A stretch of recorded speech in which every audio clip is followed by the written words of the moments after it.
Good morning and a warm welcome to this year's All Digital Summit, taking place from the EU capital here in Brussels and being transmitted all the world over. My name is Samuel Stolten and I shall be your MC over the course of the next 3 days. And we have a packed agenda for you this week, exploring a range of digital empowerment themes. Today, we'll be honing in on the subject of digital skills and tools for a better world, where we shall explore how we can solve real-world and societal problems through digital tools and approaches. Coming up next, you'll hear a bit more about All Digital with some welcoming remarks from the organisation's leaders, after which we'll have a couple of keynote speeches from those at the centre of today's subject. Then we'll stage the hotly anticipated All Digital Awards ceremony, followed by a short lunch break. After having a bite to eat, we'll be joined by EU Commissioner for Jobs and Social Rights, Nicolas Schmit, before we embark on a panel discussion and have many more presentations and interactive sessions later during the afternoon. If you are joining our live stream today, please do so through the dedicated All Digital platform over at summit.all-digital.org. And you'll find many extra features and many other ways of getting involved in this year's summit over at that web address. But to kick us off now, we're going to have a formal welcoming to this year's summit from the chair of All Digital, Altheo Valentini.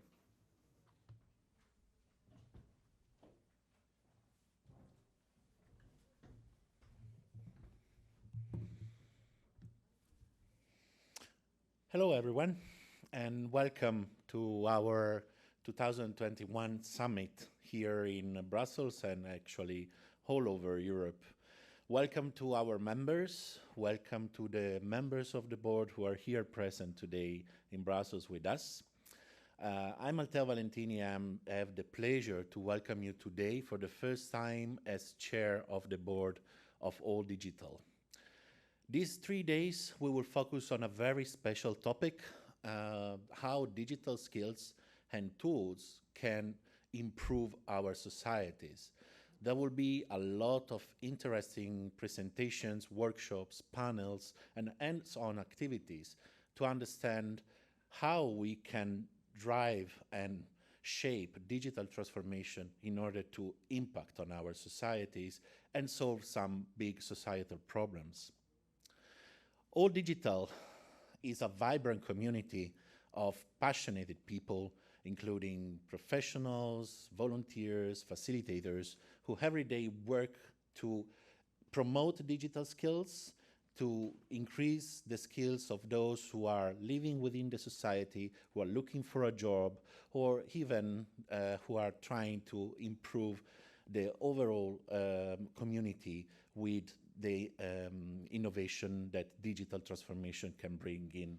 As you can see, this is our full community from our last face-to-face summit in Bologna, and we are looking forward to meet again our members in the near future with another face-to-face summit. Though I want to welcome also all those people who are not yet in the network, but thanks to this splendid approach can really learn more about our projects, our initiatives, and probably will also join us in the future. Let's speak about the community. All Digital is a leading pan-European association based in Brussels. At the moment, we represent 74 members organizations, reaching out to more than 25,000 digital competence centers all over Europe, and not only. Thanks to the work of our members every day, we work with more than 1.6 million of people trying to improve their digital competences. Our passion is in our vision and our mission. We are trying to increase and empower every single European citizen in order that everyone can benefit from the opportunities brought by the digital transformation of our societies. Our mission is to really create an impact on local, national, international level, and promote a transformative change at level of the policies, but also providing training, advice, and capacity building. Here you can see at a glance a lot of numbers that describe us in a very meaningful way. You can see again the number of our organization, the trainers that we work with. Our members organization are mostly based on non-formal training, and a lot of training courses are offered in very different fields of digital education. We reach a lot of organizations, but also people who are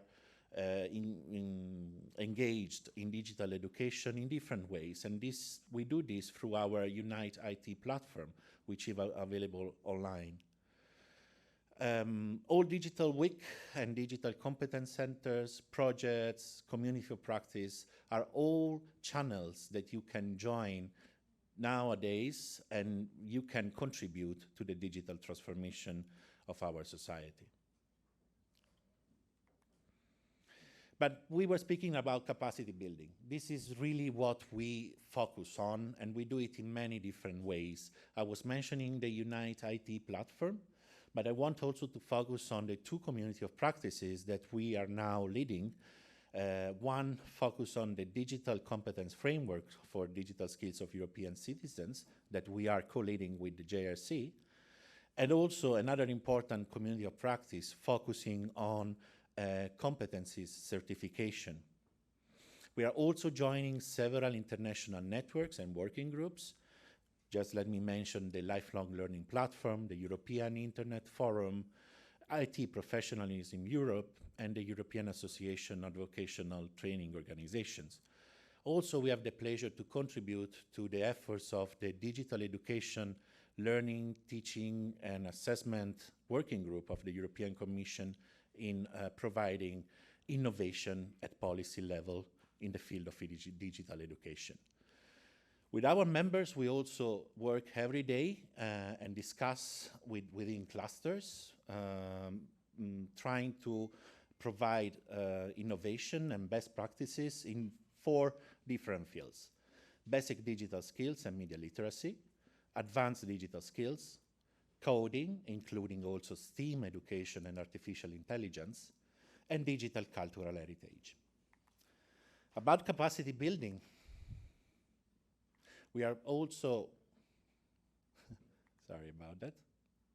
We are also providing trainings that we deliver together with our members all over Europe. And let me mention the one that is now starting next November on how to prepare an Erasmus Plus K2 cooperation partnership project proposal in the field of adult education and digital skills. These are all, again, opportunities that are open to our members, of course, but also to everyone who is interested in learning and exchanging experiences in the field of digital education. The community of practice on DigiComp is participated by policymakers, learning providers, tutors, but also representatives from the industry and the academy. And we try to focus on many different levels of impact of the digital competence framework at regional, national, and European level.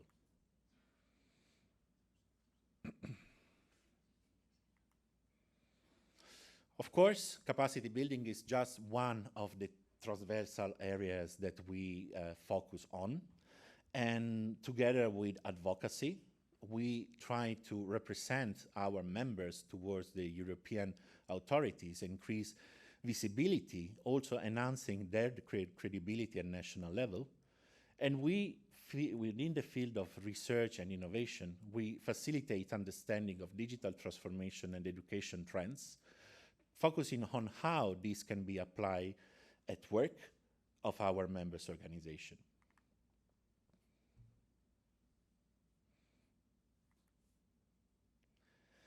Now, let's go to maybe our main document that we have produced during the years, and we have recently renovated and adjusted to the last trends at policy level in Europe, our manifesto. You can download it through our website, and you can also sign it, join the community who is supporting the manifesto. And here you will find our guidelines on how we can all together really invest on offering a new digital education which is focusing on the citizens' rights, the learning skills of those who are in formal, non-formal education path. Of course, we also invest a lot on projects, because this is also the way we can enroll our members in a very productive exchange of practices and also co-creation of innovative tools and practices. And we have more than 10 years experiences in doing this. At the moment, we are carrying out 3 EU-funded projects, and we are also partnering in many more. In the next slide, you can see some of our projects. We are really experimenting and creating new tools and new practices in many different fields, starting from STEAM education, cultural heritage. But let me focus on 2 projects that are really contributing to this summit. STEAMonEdu, you will learn more about it tomorrow, and Hackademy, how social hacking can really improve co-creation and innovation in the digital sphere in Europe.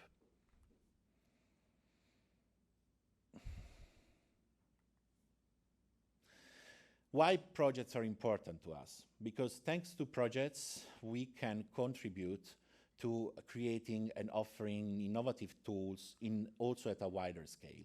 This is the case of mydigiskills.eu, which is a new digital skills self-reflection tool that helps users understanding their digital competences. It is the main result of a project which was called DigiCompSat and has been launched last March.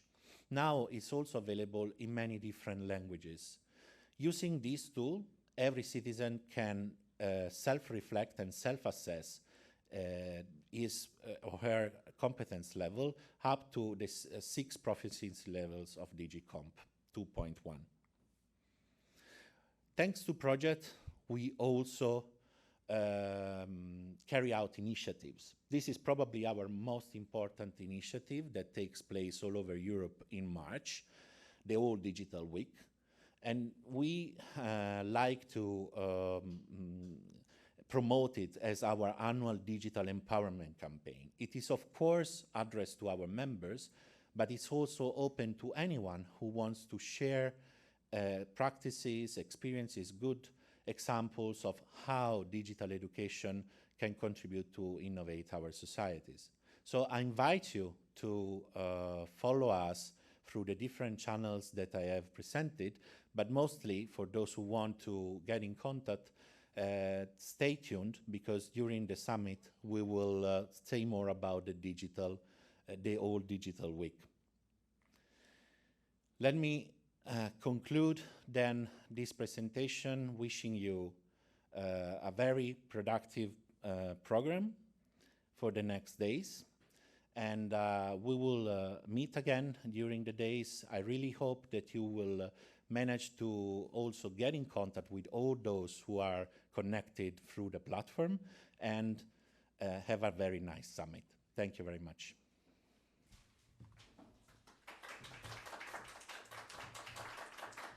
Thank you to Altheo Valentini, Chair of All Digital there. 1.6 million people trained by the All Digital Network. That's a really impressive number, and long may it continue into the future, Altheo. Also, Altheo referenced there the Manifesto for Enhancing Digital Competences across Europe. That is something that will also be subject to a panel discussion a bit later on this afternoon. Coming up now, we are also very pleased to be joined by the CEO of All Digital, Peter Palvolgyi. Peter.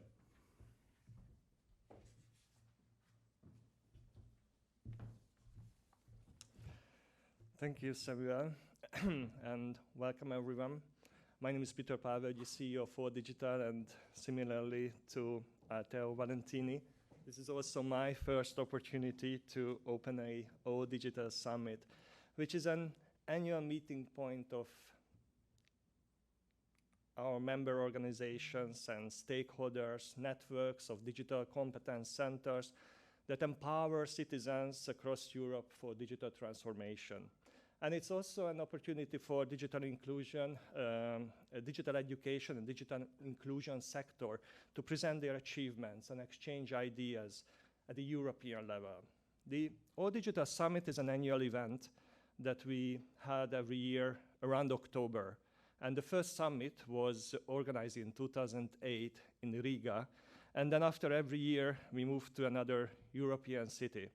And the last face-to-face event, as Altheo mentioned, was in Bologna in 2019. And the first online event was held in Berlin in 2020. And now again, we are running the event online. But we are hoping that next year the O Digital Summit will organize face-to-face, and we are looking for a host for the O Digital Summit 2022, which will soon be published, a call for hosting the next summit. So the O Digital Summit again is an online event, but we have about 450 registered participants. And our aim during these days is to explore digital skills and tools for a better world. And we turn our focus on 3 different empowerment themes. We were talking about empowering citizens and digital competence centers, also empowering STEAM educators, and empowering young people. And what is connecting these teams is looking for solutions to real world and society problems through digital tools and solutions. And we would also like to focus on increasing the capacity, the readiness and resilience of digital competence centers that are represented in the O Digital Network. Well, we all know that digital competences are essential how we live, how we learn, how we work. And the confident use of digital technology is really a key to supporting lifelong learning, active citizenship, employability, and inclusion. And citizens can use their digital competencies to access information, access new learning, employment opportunities, be creative, entrepreneurial, find new opportunities, and help each other. Well, digital skills and jobs are key now in Europe's digital strategy and in the 2030 Digital Compass, supported by a variety of initiatives announced and launched by the European Commission, including European Digital Skills Agenda, European Education Area, or the Digital Education Action Plan. And through the summit and other means, O Digital seeks to contribute to this dialogue, the implementation and cooperation on this and other actions that deliver Europe's digital future. I would like to talk a little bit about the first day of the summit, where we focus on digital skills. Sorry. Can you please set back my presentation?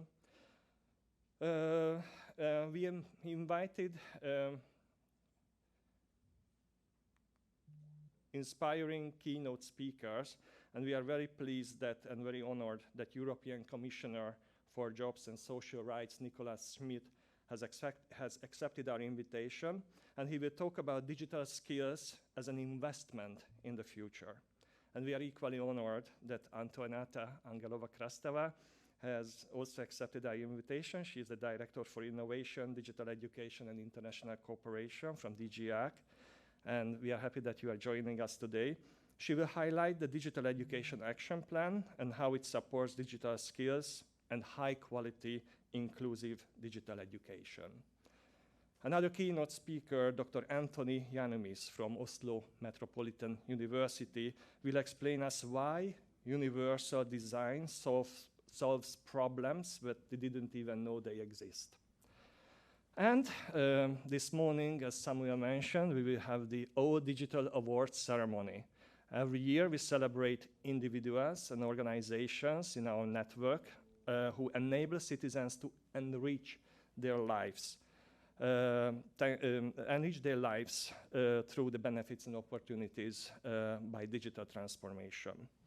In the afternoon, we will have a panel discussion, as Altheo mentioned, about our All Digital Manifesto and European policies and initiatives. And we will have representatives from the European Commission, European Parliament, the IT industry, and civil society. And we would like to thank the panelists for accepting our invitation.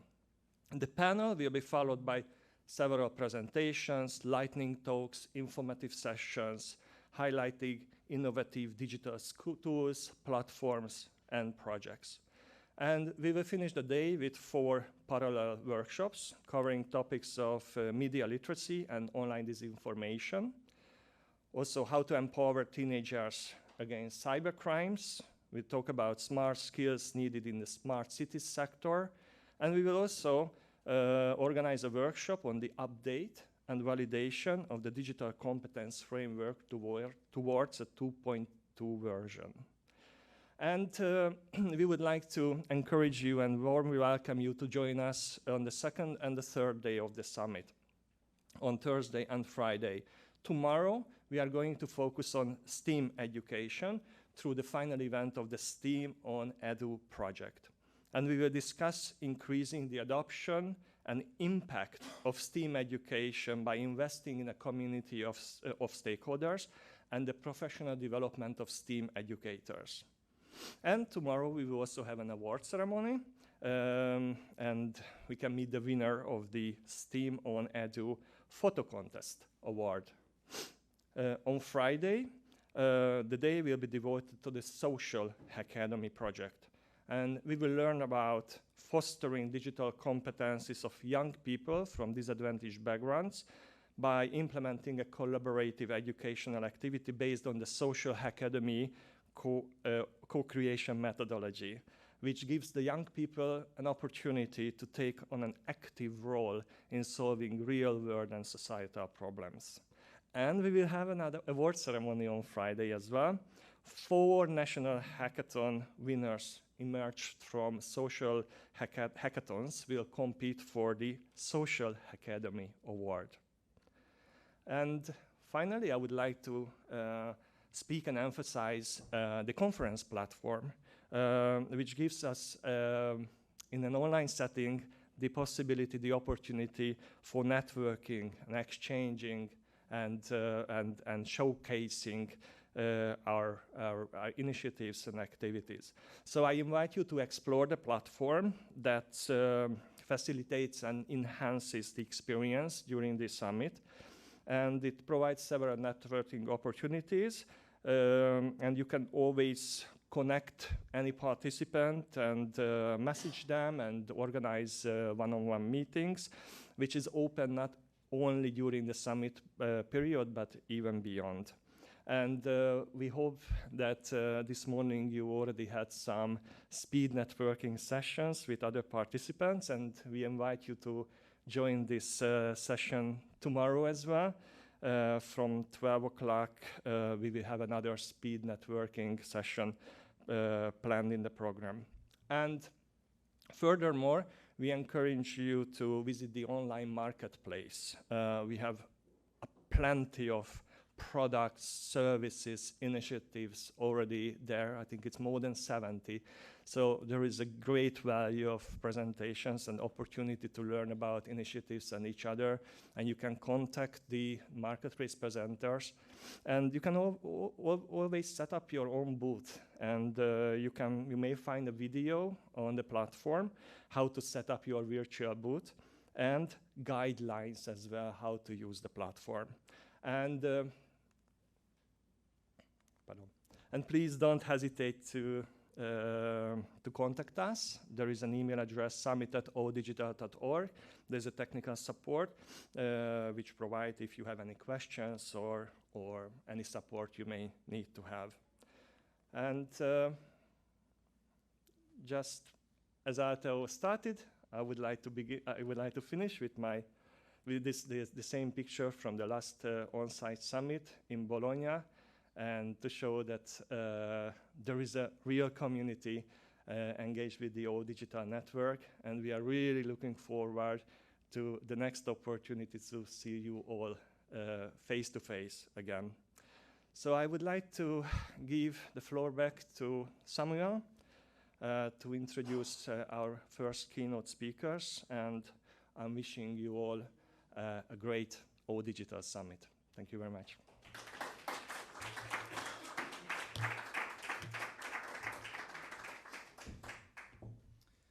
Thank you, Peter Palvolgyi, CEO of All Digital there. And I hope we have member states around the European Union tuning into that message from Peter there. Of course, the 2022 All Digital Summit is still looking for a host city, so make sure to make a note of that one. So, up next, we have our keynote speeches now.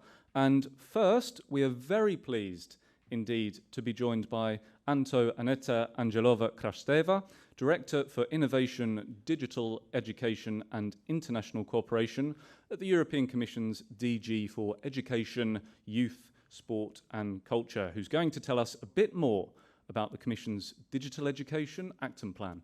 Please.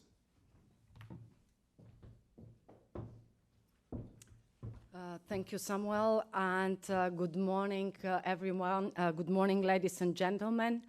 I would like to welcome all of you who are here today in this room, as well as all participants who are participating in this summit online.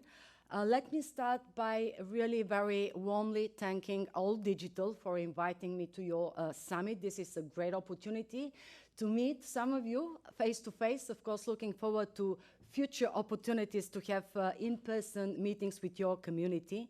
But this is also an opportunity to really stress the incredible contribution that All Digital is making with regard to developing digital skills in Europe. And this is about the central role your organization and your community is playing in supporting the development of digital skills over the past 10 years. I'm indeed very glad to know that All Digital has embraced the mission of inclusive digital education for all. You have been actively working on ensuring that no one is left behind. Supporting the 43% of Europe's population who are still lacking digital skills and enabling them to fully participate in and benefit from the digital society. I find it very interesting how you see and how you have involved your organization over the past years, embarking on new ventures, enabling the connections between different sectors of education, moving from non-formal to formal provision of digital skills. And I'm particularly impressed by the values that you put forward in your work, which are also reflected in the title of the summit, which also reflect the vision of education and training. So it is quite clear that we share the same values on the Commission side. In September 2020, with the new Digital Education Action Plan, we put forward our vision for high quality and inclusive digital education, which also reflects these common values. And it also provides the wider policy landscape for digital education and training. Let me briefly look back to the past month, where we had the State of the Union speech of the President of the European Commission, and where President von der Leyen noted that we have to embrace the digital transformation, and the way we do it actually will determine how we make or break our digital societies. The President of the Commission also articulated the importance of investment in digital skills. Digital skills have never been so high on the political agenda as they are now. We've seen this in the skills agenda, which was adopted last year, and I saw references to it earlier on, and you will hear, of course, more about it from Commissioner Schmit. But we see it also in the Digital Education Action Plan, as I mentioned, as well as in the Digital Decade, which sets very ambitious targets for Europe. We see it also in a number of other initiatives, as the Pillar of Social Rights Action Plan, as well as the European Democracy Action Plan. And we see this not only in policy vision terms, but also in very concrete funding terms, funding support and opportunities. The development of digital skills is a flagship of the Recovery and Resilience Facility. The facility requires a digital tagging of 20%, which means that there should be 20% of expenditure on digital matters. With an overall envelope of 670 billion euro, the Recovery and Resilience Facility will support major reforms that are undertaken by the member states. Likewise, the digital transformation is at the forefront of the new Erasmus program, which has a budget of 27 billion euros, but it has also a substantial budget which is foreseen under the Digital Europe program and the Europe Social Fund. Let me go back for one moment again to the State of the Union speech of last month. Following President von der Leyen's call for leaders' attention and a structured dialogue at top level, the Commission announced last week the kickoff of such structured dialogue with member states. This dialogue aims to discuss with member states the enabling factors for successful digital education. Let me go back for one moment again to this launch of the dialogue, which actually shows the clear commitment of the European Commission when it comes to improving digital skills and digital education, taking into account that they play a vital role for the digital transition. As I already said, at the EU level, we have set very ambitious targets for our digital decade, such as equipping European population, 80% of European population, with basic digital skills, and to have 20 million ICT specialists employed in Europe by 2030. It is clear that if we want to achieve this, we need to work all together, and it means to work all together at all levels. This means active engagement of different branches and institutions of government in the member states, involving representatives of the education and training sector, but also infrastructure providers, representatives of the private sector, from academia, and also civil society.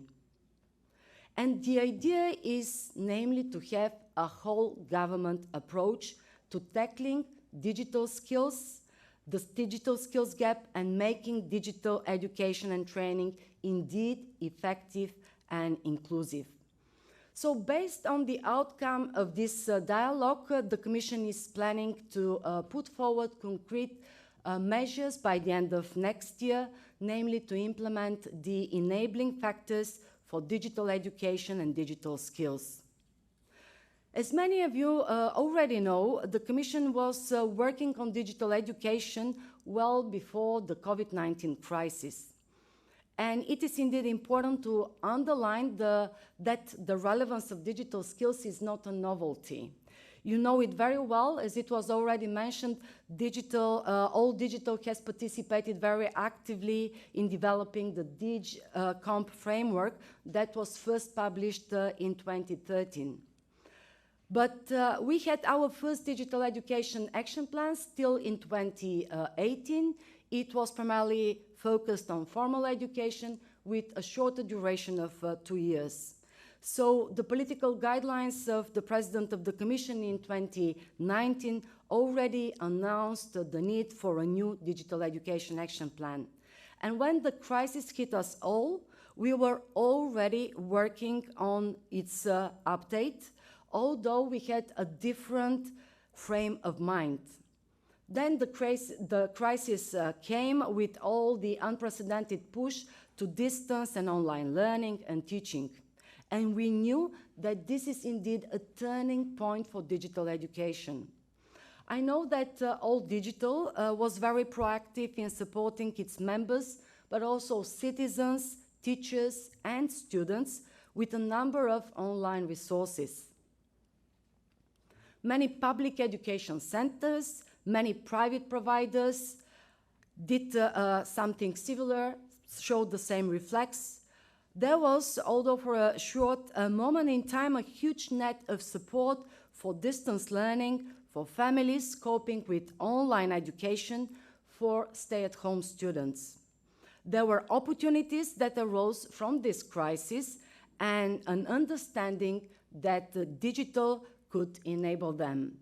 But the crisis also showed clearly as well that there are high inequalities, that our systems are not allowing everyone to have high-quality education, and this is not acceptable.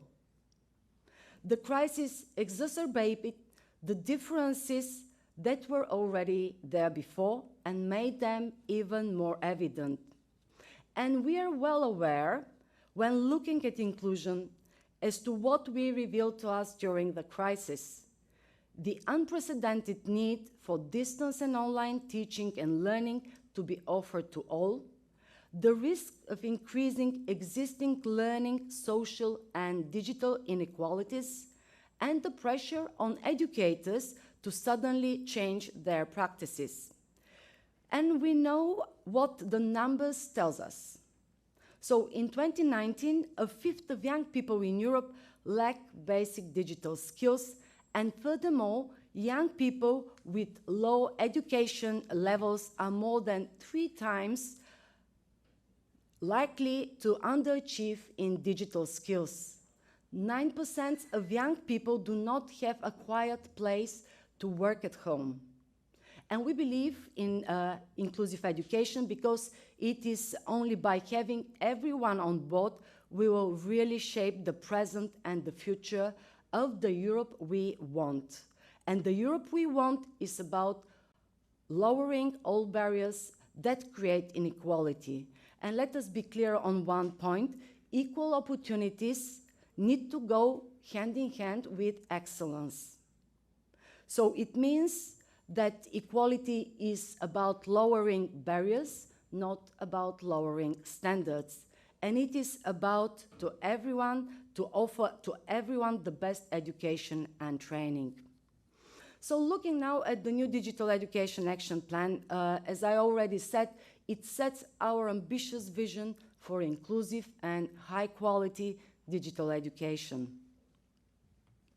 The Digital Education Action Plan takes a holistic approach when it comes to inclusion, in that it addresses the building blocks that are needed to provide a truly inclusive and digital learning experiences, as well as equally important, the skills dimension. We have established the key parameters to make this work.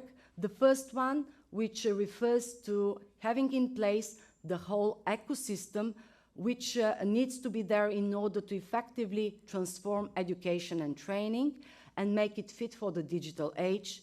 And second, this is the essential role of equipping everyone with the digital skills they need. We have 7 actions in the new plan that are specifically aimed at this second part related to digital skills, which I consider really fundamental. And I do so because the figures that we have on digital skills are really worrying. So in 2019, only 56% of adults in the EU27 had at least basic digital skills. And I want to underline that when we talk about basic digital skills, we really consider performing very simple activities online.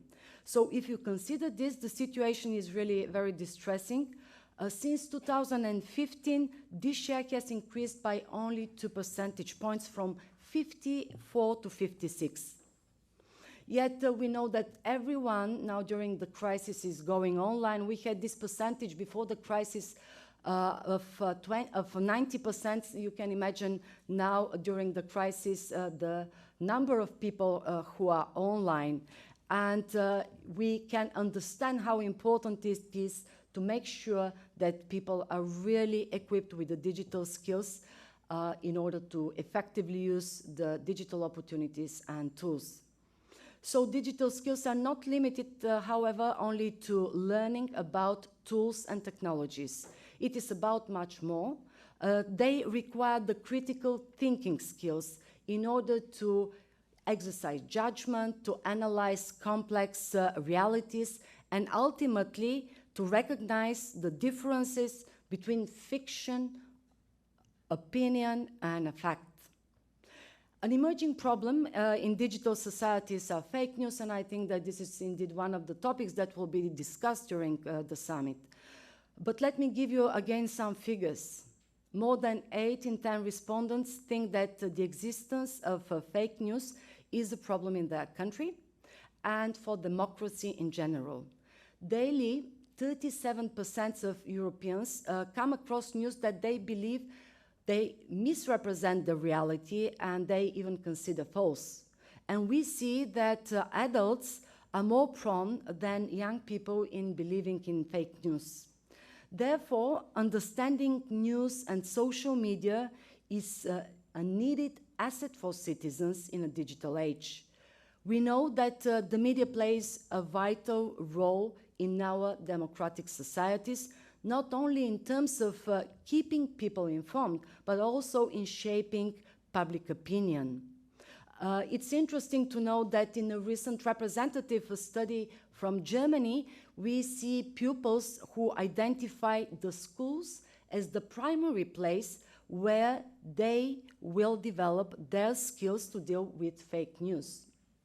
And I'm pleased now to share with you that today, in the afternoon, Commissioner Gabriel will launch the expert group on digital literacy and disinformation through education and training. This group will support the Commission in developing guidelines with regard to digital literacy and tackling disinformation. And we are very pleased, of course, to have All Digital as a member of this group. We know that our teachers and educators are really having a central role when it comes to learning, and we want to help them by providing practical guidelines based on the real-world expertise and experience. And for this purpose, we have brought together representatives of the various sectors, from education and training, from the technology sector, broadcasters, journalists, and representatives of academia and civil society. And we would like to ensure that this structured framework will contain inspiring practices, and it will be based on innovative digital pedagogy.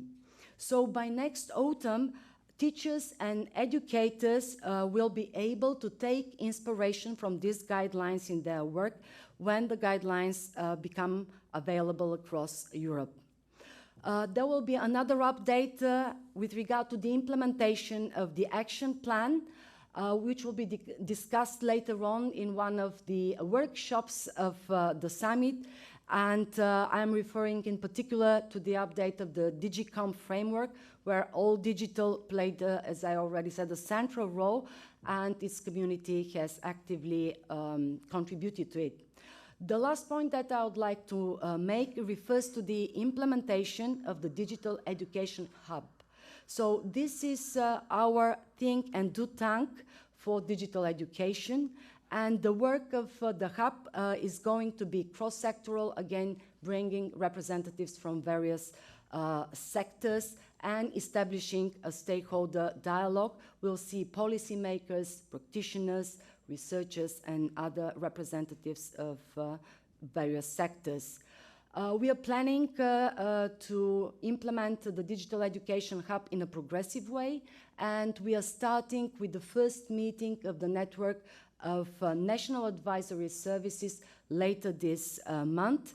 The launch of the hub is foreseen for 2022, and I very strongly encourage All Digital and its community to actively participate in it. Of course, on the Commission side, there are many more activities and initiatives that we implement with regard to digital skills and competencies. But before I finish, let me just make 2 points that I would like to particularly underline. The first one is that the development of digital skills is not simply a nice-to-have thing. Now it has become an imperative, a must-do.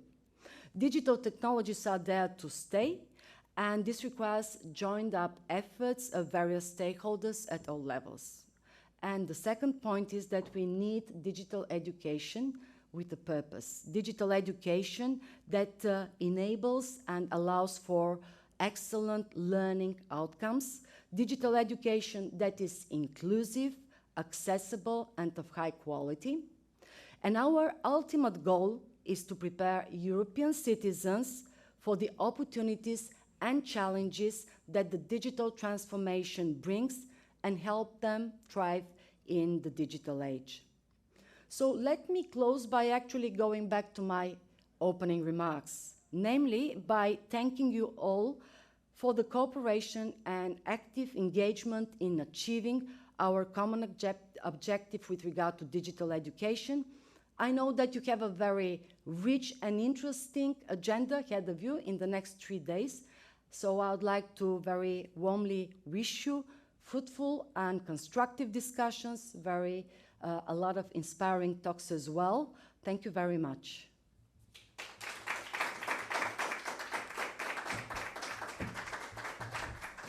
Thank you to Antoaneta Angelova-Krasteva from the Commission's DG for Education, Youth, Sport and Culture for her keynote speech there. And it was really interesting to hear about the Commission's objective of making digital education and training effective and inclusive with its skills agenda and the Digital Education Action Plan, and the impetus there of leveraging also the Recovery and Resilience Fund to upskill citizens in digital capacities from all backgrounds, because of course the digital skills gap is not only a generational one, but also a cultural, social and geographical one. Ahead of our next speech, a reminder for all of you tuning in virtually to write into us with your questions, and we shall raise them with our next keynote speaker, which is Dr. Anthony Giannoumis, Associate Professor of Universal Design of ICT, Department of Computer Science at Oslo Metropolitan University, whose presentation is entitled "This is Why Universal Design Solves Problems You Didn't Know Existed." Hey everybody, I hope that you can all hear me okay. It would be wonderful to get some sort of cue in the chat maybe that my audio is coming in. And in lieu of that, I'll just run right through to this. Yes, thank you there in the chat. I appreciate that. All right, let us I don't think we can hear you quite just yet. Okay. Okay, that's all good. We're all good to go. Okay, there we go. So we got the audio working live. We got the audio working online. I want to take you guys through some stories, some kind of day in the life stories. When it comes to my life and technology, I've never really had too many difficulties. Most technology, like it or not, is made by people who look and think like me for people who look and think like me. And in doing so, we leave large groups of the population out of having access and use to those technologies. So let's just take older people right off the bat as an example. We all know that older people have lower levels of access and use of technology than younger people. That is not necessarily ubiquitous. There are plenty of older people who are power users of technology. But I want you to put yourself in the mindset of someone who is older and the insecurity and the fear that might come out of everyday activities like checking your bank balance, or even just checking email and social media and being uncertain whether or not you're looking at something that's fact-based, or as the director had mentioned, more fiction-based. And then we could also think about a day in the life of someone with a disability. So people who are blind or partially sighted use screen readers to access the web. And what this technology allows them to do is to understand more specifically what content is available on that website. But the challenge becomes when the screen reader comes to an image of a graph or even just a picture, a lot of times whoever put that picture up online will have forgotten to include text to describe what that picture is. And so that person then will have no idea what they're looking at, for lack of a better word. We could also think about somebody who is deaf or hard of hearing and trying to watch a video on Facebook or on Instagram, but not having closed captions at the bottom of that video would automatically exclude them from enjoying that content. And of course, there's a whole spectrum of individuals with cognitive and psychosocial disabilities that are often excluded from online spaces because of the way those spaces are designed. And of course, we have to think about gender as well, gender being a key dimension of systematic exclusion when it comes to technology. Women every day try to get their voice assistants to respond, whether that's Siri or whether that's Google Home or the Amazon Echo, to try to get them to respond, but they end up experiencing a barrier because those technologies don't have the same accuracy when it comes to understanding women's voices as they do men's voices. And part of that is just due to the fact that the databases that those technologies draw from, the databases of voices, are overrepresented by men and underrepresented by women. And then, of course, the LGBTQIA+ community often experiences barriers, exclusion online due to the constant state of harassment and hate speech that exists in particular on social media. And so you have to put yourself into the mindset then of someone who has to make that choice whether or not they wade into that level of hate on a daily basis just to interact with someone else online. And of course, the same sorts of issues face people of color across all countries and across the world. These issues range from discrimination and systematic disenfranchisement of indigenous persons, as well as persons of African descent and persons that belong to the Latinx communities. So again, we see that there are different identities that have vastly different experiences when it comes to interacting online or using technology in any way, shape, or form. Experiences that are vastly different than my own. And of course, we can go on and on and on looking at different aspects of language use, religion, culture, socioeconomic status, levels of education, income, and a variety of other socially constructed identities.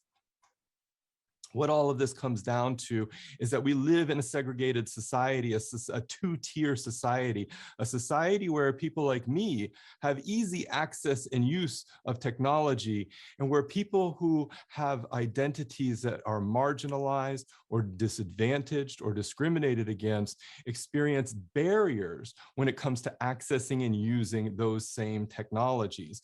And of course, we again need to think about the lived experience of what those barriers mean. What does it mean when you can't realize your right to education, you can't realize your right to health, or even just to basic leisure activities because of the way that the technologies are designed? Universal design provides a broader framework for finding solutions to these inequalities. And I'm going to take apart this idea of universal design in absolute detail because I'm a scientist and that's what I've been doing the last 15 years. Universal design is all about challenging these issues that are kind of embedded in our society, these systematic issues that are embedded in our society that are creating inequalities across all social identities and all groups of people. And I've had the privilege and the honor to be able to talk and to work with this idea of universal design around the world. And it's a concept, it's a solution that the UN has championed over and over and over again as a means to providing access to information and to realizing the rights of everyone. So universal design comes down to a quite kind of an innocuous definition. The definition seems rather simple on the surface, and it's one of those things that once you start to probe it, you realize how fully complex it really is.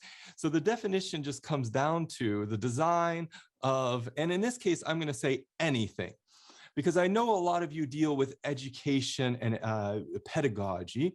And so we could think of anything as being educational systems, courses, curricula, educational content.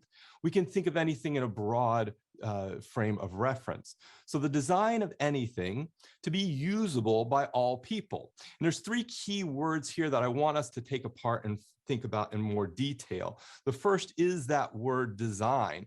Now we all kind of have pictured in our heads kind of commercials on TV or maybe television programs that deal with interior design or even graphic design. I think a lot of people default to that mindset. But design can refer to a broad range of activities. And one of the ways we think about universal design, think about design when we're talking about universal design, is thinking through the different ways in which we can apply design as an intentional choice, as an intentional decision-making process to different aspects of society. So we can think about systems design on kind of the highest level. So if you were thinking about your educational systems within your country, there are people who are tasked with making decisions about how those systems are constructed and how those systems are implemented in practice. Then we can think about policy design as kind of a sub-level there. Policy design deals with all issues, whether it's on national law and legislation, or whether it's on organizational policy making, and the decisions and the decision makers that go into creating those policies. Then we could think on an organizational level. So if you're in the educational sector, we can think about how universities are designed, how primary schools are designed, not just from an architectural standpoint, but from a organizational standpoint. And then we can think about design and sense of product design. And here I would like you to think that this is not just about products as a physical, tangible product, but it can also include services. So when I offer a course to my students, I conceptualize that as a product. It's something that I've created for them. So again, if you're in the educational sector, you can think about a course, a training, a workshop as a product. And taking a design approach, taking an intentional approach to the decision-making when you create that product is part of what universal design entails. And then on kind of the lowest level, on the interactive level, is interface design. And that deals with designing anything that a person, a human being, is going to interact with. So when I think about interface design, sometimes I'll think about the PowerPoint slides that I create for my classes to make sure that the interface between the student and that PowerPoint presentation is as easy and usable as possible. Now, design also doesn't simply refer to the output of something. We often think about design as kind of like taking this pen, for example, the materials that might go into this pen, the length of the pen, the different dimensions of the pen, the weight, and all the physical aspects of this pen. But design also refers to the process that we use when we create this pen. And what that means is that we can't think of universal design as simply being an output or an outcome. We have to think about universal design in two dimensions, as an outcome, but also as a process that leads to that outcome. And this is because universal design can't be achieved if you don't have a process that is enabling universal design to be realized. You need both a process and a product.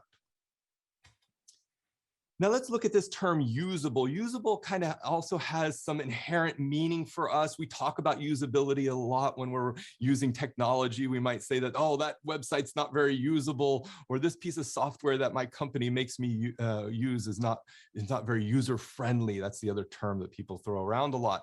But usable actually has a very specific definition. The International Organization for Standardization defines usable in three parts: effective, efficient, and satisfying. So effective, I think we all kind of have an inherent understanding of what that means. It's, can I reach my goal? So if I want to book a plane ticket online, which I haven't done for a while, but I'm looking forward to when I will get to do it, can I come away from that website having booked my plane ticket? Or is it really, really challenging and difficult and I just give up? Effective, can I reach my goal? Efficient, how quickly can I reach my goal? If I'm trying to book that plane ticket, can I kind of tap through a few menu options and then eventually get exactly what I'm looking for? Or does it take a long time to go through different menus and then I have to go back because I didn't enter something quite correctly, and then I finally come through and then I realize that that wasn't what I intended to do? It's all about how long something takes you to achieve. And then the last component, which personally is my favorite, is satisfying. And it's my favorite because it's one of the most challenging things to put your finger on. And so I have to tell a story about my mom, because this embodies satisfying usability in ways that I couldn't possibly explain. So my mom is an older person. She is a very petite person and someone who was raised in the southern part of the United States. And in the southern part of the United States, the people are kind of take pride in their gentility and in their politeness towards each other. So my mom is very excited because she's going to the store to buy a brand new color printer because she wants to print out pictures of her grandchildren and put them up on the refrigerator. This is something she gets a lot of joy out of, being able to wake up in the morning and go in and make her morning cup of tea and to see all those pictures of her grandchildren on the refrigerator. So she goes to the store, she buys the printer, she races home, she unboxes it, plugs it in, and is immediately met with a whole bunch of different menu options, and she can't make heads or tails of what to do to get this printer working. So she works on it for a little while and eventually gets a little bit frustrated. So she calls up my brother and she says, "Chris, can you please help me work through all these menu options and figure out how I can install my printer?" Well, they work on it together for a little while and she's getting increasingly upset and increasingly angry. And after about 2 hours of constantly trying to install this printer and having absolutely no luck, she reaches down, picks up the printer, which is almost as big as she is, and throws it across the room. Now, I'm sure we've all had similar kinds of experiences with technology, where we've just wanted to take our laptops and throw them across the room, take our phones and throw it across the room. And it's not necessarily because we are angry and aggressive people, but it's because of the way that technology was designed. It made the experience unusable. It made it frustrating and it incited our feelings of anger. So usable technology when it comes to universal design should never drive a person to that point. And the last and probably the most critical aspect of universal design is how we understand all people. This is one of the parts of the definition that can be really tricky because in our heads, I think a lot of times we just think, oh, it's everyone. It's so simple. It's just all of us. But we have to stop thinking about everyone or all of us as some kind of normal, typical, or average person. Universal design does not presuppose an average person. In fact, it treats the average person like a myth.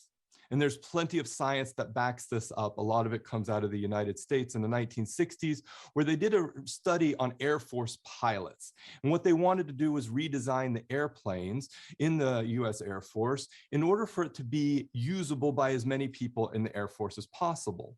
So what they did was they took measurements of all their pilots. They measured arm length, circumferences, ability to move your arm in certain ways, and they made the cockpit of the airplane to those dimensions, to the average dimensions of the pilots. And what ended up happening is none of the pilots actually could use what they were intended to use. They found it difficult, cumbersome, out of reach, and they couldn't quite get to the point where it was usable. And what this means essentially is that there are no average people out there. I've done this presentation across the planet, and I have probably sat in front of tens of thousands of people. And every time I do this presentation, I ask somebody to raise your hand if you believe that you're an average person in one way or another, that you're just fully average. And I've never actually had anybody raise their hand. And I think partly due to the fact that nobody really knows what an average person is or does. And in fact, what we need to think about when we're dealing with universal design is not some kind of generic one-size-fits-all approach, but a one-size-fits-one approach, an individualized and a customized approach to how we create new solutions, how we create new technologies, or anything similar to that. The challenge that we've had since this idea of universal design emerged back in the 1990s was articulating effective ways of translating that grand ambition of universal design into actual practice. And we have a few things on the practical side that we do, and I can talk a little bit about them, maybe as part of the Q&A, but we don't have a good linkage to connect the idea of universal design with a more all-encompassing approach to putting that into practice. So what myself and some academics at Harvard Law School put together was a set of universal design principles for the information society. And those principles come down to four key things. The first, social equality. Second, human diversity. Third, accessibility. And finally, participatory processes. Let's just pick these apart in a few minutes before our Q&A. First, social equality. It's also something I think we all often have in the back of our head is, oh, we know what equality is. But I think it's important that we point out that there's an old-fashioned way of thinking about equality, which is simply about not discriminating. And while that's a very important part of equality, it's not enough. A more progressive way of thinking about equality is getting beyond just not discriminating and finding ways of ensuring that everyone has a reasonable chance of achieving success in whatever aspect of life they've chosen to pursue. So what we want on one end is everyone having equal opportunities for achieving success. What we end up having in our society today is unequal opportunities for achieving success. So what we need is supports, accommodations, and programs and services that enable and empower people to have that equal chance at success. Now, my students often come to me and say, okay, then that means you're going to give all of us an A on our class, right? And I say, no, it's not about equal outcome. It's about ensuring that everyone has an equal chance for achieving success. Or in the case of a class, everyone has an equal chance at getting an A, equal opportunity. Second key dimension of universal design is human diversity. When we talk about human diversity, it's important for us to acknowledge issues around power and privilege. As I mentioned earlier in this presentation, I am a person of privilege, and I also attained a lot of leadership positions, so I also have a position of power.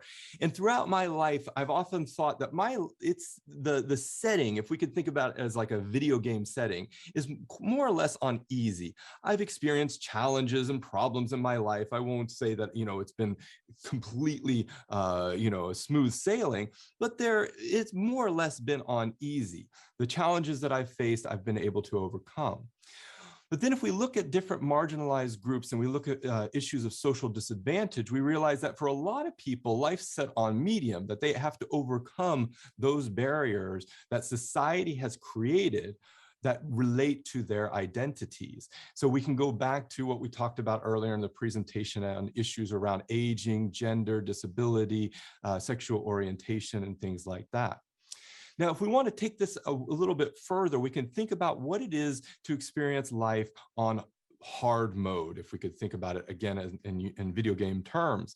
And that brings up the issue of intersectionality. And this is a really important concept for universal design because it allows us to see the whole human being and not a single identity. So intersectionality basically comes down to the issue that is experienced by people who hold multiple marginalized identities. So it was originated by an African-American woman, and she wanted to describe her experiences using this term and how they differ than an African-American man or differ from a white woman. And so I think this issue of intersectionality is really critical when we talk about universal design, because we could think about, for example, a woman with disability. A woman with a disability might experience barriers accessing technology or accessing digital skills training programs, not just because of her disability and not just because of their gender, but because of the intersection of her gender and her disability. And in that case, her experience will be very different than a man with a disability or a woman without a disability. And of course, you can look at all the different intersections of all the different social identities and see where marginalization creates an exponentially greater barrier to participating in whatever aspects of decision-making or aspects of society that they might want to participate in. Then the issue of accessibility is also a key consideration of universal design, and we have to think about accessibility as it relates to usability. Now, I work with a lot of programs based in sub-Saharan Africa that deal with providing internet access to rural communities. And I often have to remind my colleagues that it's not enough to just provide internet access to rural communities. If those individuals don't have the ability to use a computer, and this is where digital skills comes in really at a really close connection to universal design. And of course, giving someone digital skills and how to use a computer doesn't guarantee they're able to access the internet or even to access a website. So when we think about universal design, we can't just think about usability as the interaction between a person and their user interfaces. We have to think broader about how access issues also create barriers to participation. That could also be access to employment, for example. And finally, the key ingredient of universal design is participatory processes. And I know we have a lot of co-creators and participatory design enthusiasts in the audience. And so this is where this is your time to shine. Universal design as a catalyst for creating change is all about participation from ideation to implementation.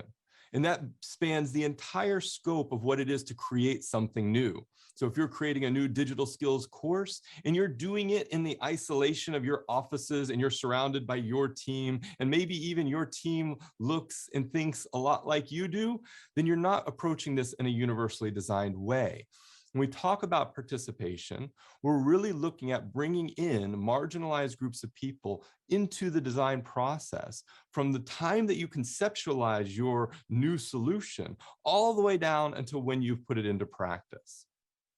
I see that my time is up, so I will run through these last few slides really quick and say thank you. And if you want more information about universal design, you can check out universal.design. And if you want more information about me, there's me.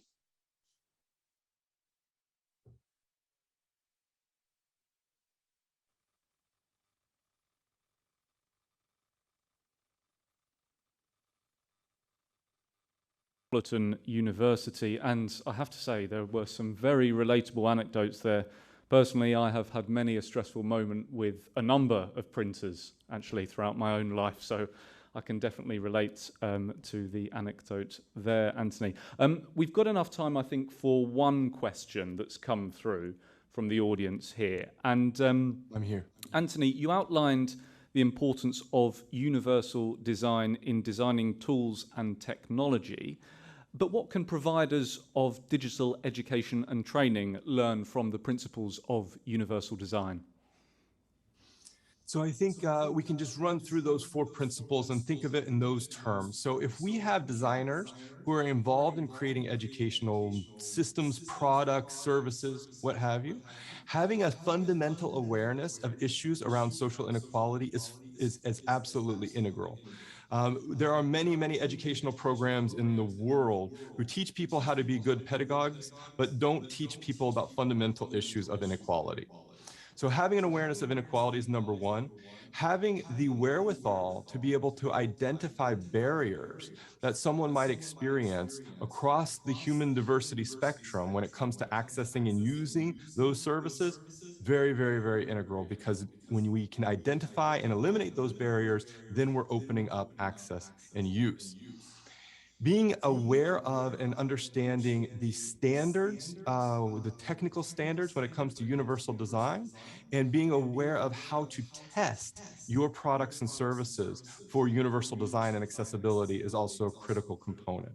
And finally, being able to collaborate on an equal level with people who are the beneficiaries of and stakeholders in the design of your systems and services are the final and most important aspect of universal design.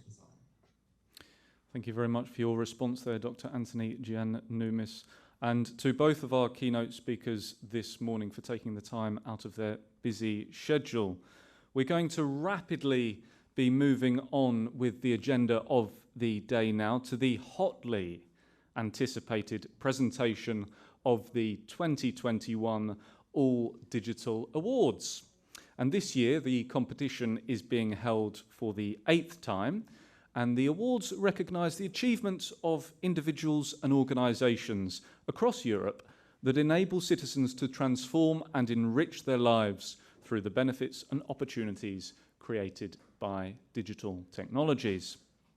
First of all, before we start, we would like to thank all of those who have participated and contributed to the awards, all the nominators, our jury, and even the 3D Trophy organisation, the company that created the trophies. And those trophies indeed will be going to several nominees represented in the following categories. We will recognise the Best Digital Resource 2021. We'll also recognise the Best E-Facilitator, and the final category this morning is the Best Digital Changemaker.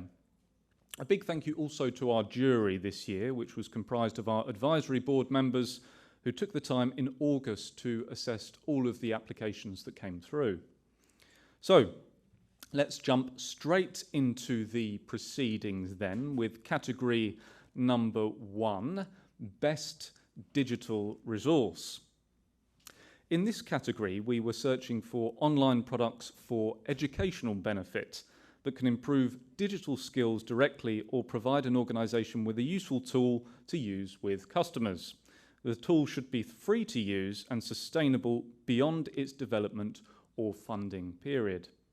Let's take a look at the first nominee in this category, and here we have the Big Blue Button from Spain, created by the Technical Support, Facilitation and Administrative Office of Xarca.tic and the Government of Catalonia. This tool utilises an open-source web conferencing system for online learning for ITC educators, where people can link their educational and training content to video conferencing tools. This project is represented this year by Pep Oliveras. Let's learn a bit more about this project with a short video.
Si voleu, per acabar la jornada d'avui, que ha estat molt interessant i fructífera, fem aquesta foto de família i seguirem fent xarxa, com sempre, des de Puntic, aquesta gran família.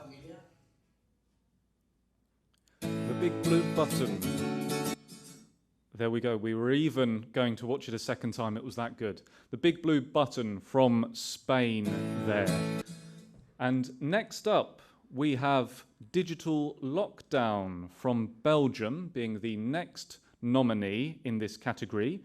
This initiative was created by Media Acti Kerjumstad. It's a resource composed by 40 digital stories made by youngsters between the age of 15 and 20 who live in vulnerable neighbourhoods in Brussels, and this was made during the lockdown.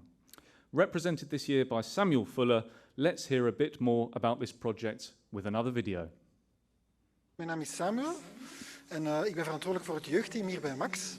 En het project dat wij gelanceerd hebben, dat kwam er eigenlijk na de eerste lockdown. We wisten dat heel veel jongeren met verhalen zaten over de eerste lockdown. En we wilden hen een stem geven. Dus het project bestaat uit het maken van digital stories samen met jongeren. De tijd ging niet snel voorbij, er was niks om te doen, altijd ruzie maken met familie voor niks. Dus ja, dat was niet een goede periode voor iedereen. Ik miste mijn familie en vrienden heel veel. En elke dag dezelfde gezichten zien, dat is echt vervelend. En er komen heel snel problemen voor niks. Ik heb dat op een papier geschreven en dan ik heb een audio gemaakt.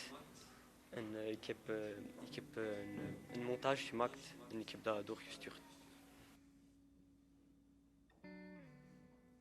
Wij vinden het belangrijk dat ook in tijden van lockdown of in moeilijkere periodes jongeren kunnen verwerken waar ze mee bezig zijn en dat ze hun emoties een plaats leren geven. De lockdown heeft me eigenlijk wel geholpen om te weten wie ik echt ben. Ik vind mezelf terug. Ik hoop dat jullie mij in hun verhaal ook terug kunnen vinden. Dankzij dit project kunnen jongeren ook hun eigen verhaal vertellen. Ze kunnen ook beluisterd worden door andere mensen en het kan ook veel impact hebben op hun leven.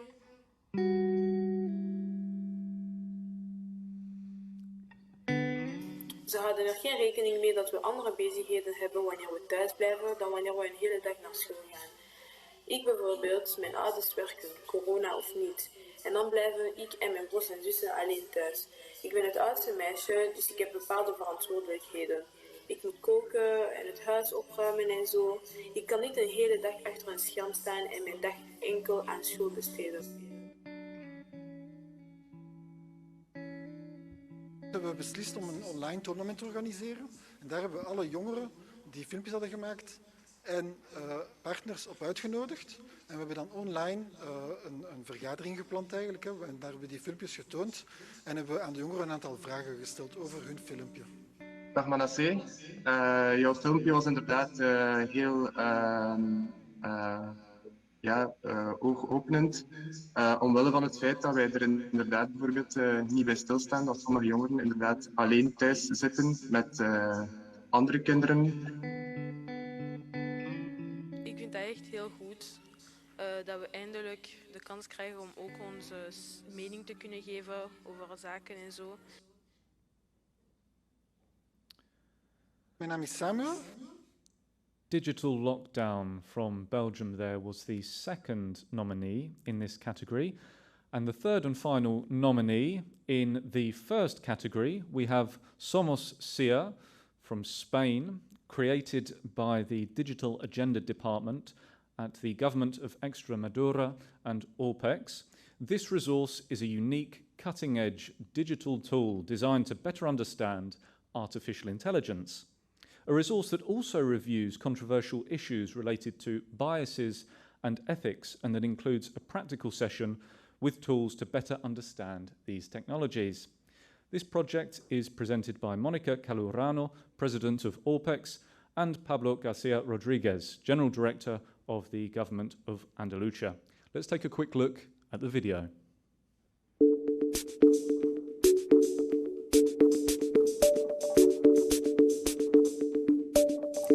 We are the Society of Artificial Intelligence, a digital tool designed to better understand the impact of artificial intelligence in our daily lives. It brings this world closer to everybody, regardless of the level of education, as it is a technology that affects areas such as work, economy, politics and culture, and it's described as the most strategic technology of this century.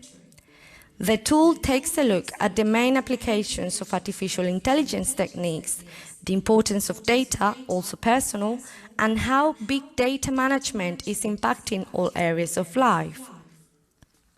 The main resource of the website is a 4-minute video to raise interest and curiosity about this technology and sums up the goal we aim to achieve with this initiative.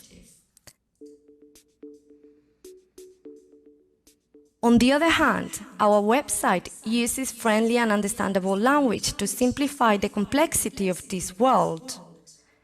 This tool is especially useful for the educational community, women, young people, and anyone concerned about data protection and security. All the sections are about how to protect data related to religion, beliefs, health, or identification data such as pictures, voice, or fingerprints. However, machine learning only works with very specific goals, offering predictions based on the analysis of huge amount of data.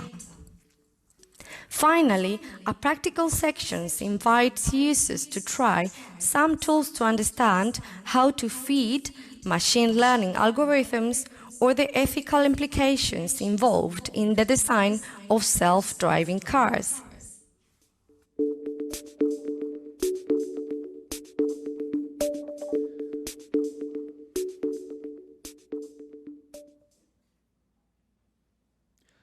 So we've heard about all the nominees in this first category, and now to present the award for Best Digital Resource, please let me welcome to the stage Eva Walterova, All Digital Board Member.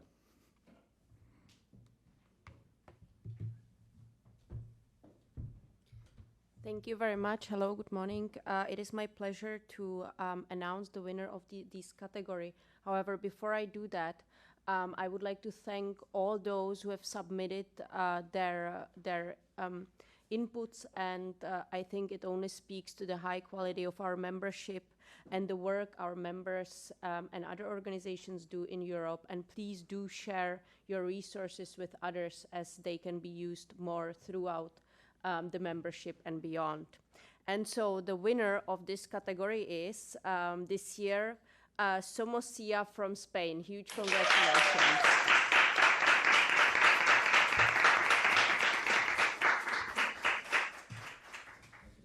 Thank you very much, and congratulations there to Somosia. And I know that we have Monica and Pablo online, and perhaps you'd like to offer us a couple of comments in response to the award. You may need to turn your microphone on. Thank you so much for the award.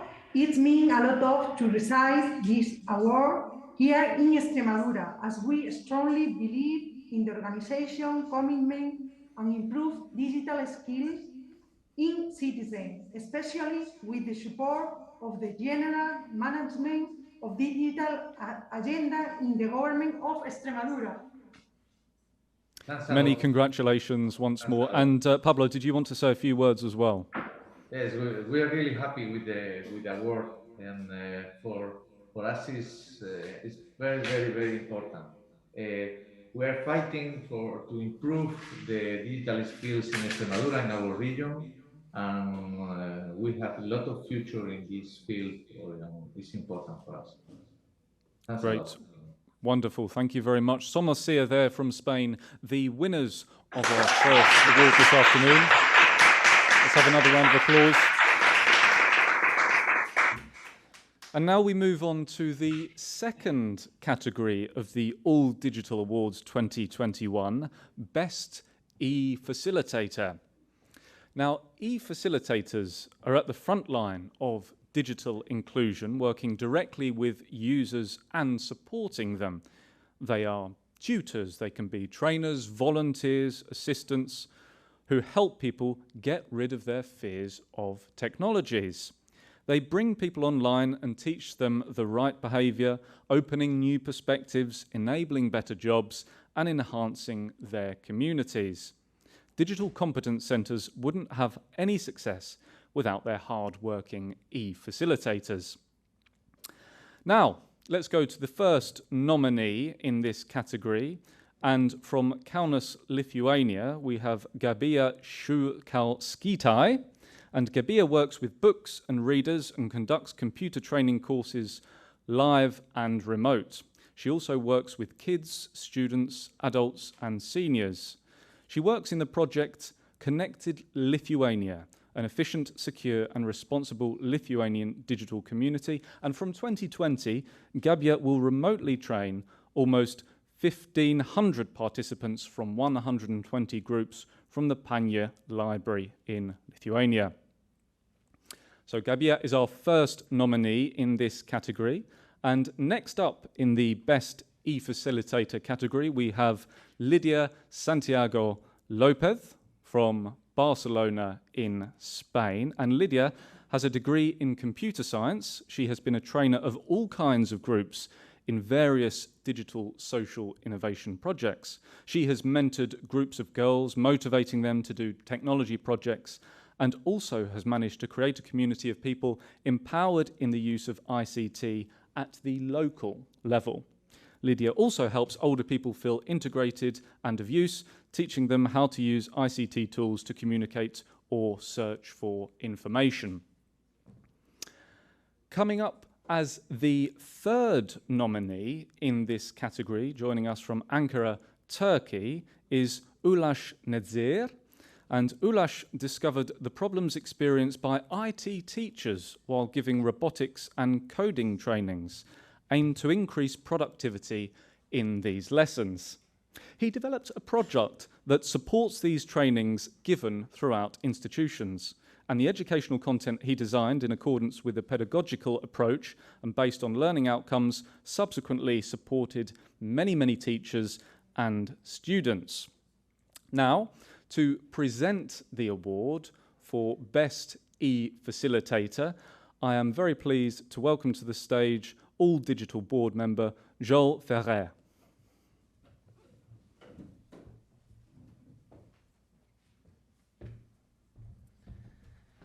Well, thank you, Samuel.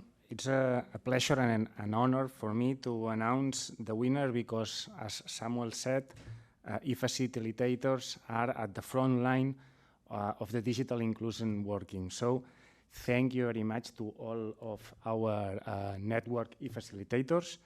And here we go. The winner of the e-facilitator category of all digital awards is Gabija Chiuskaukaiti.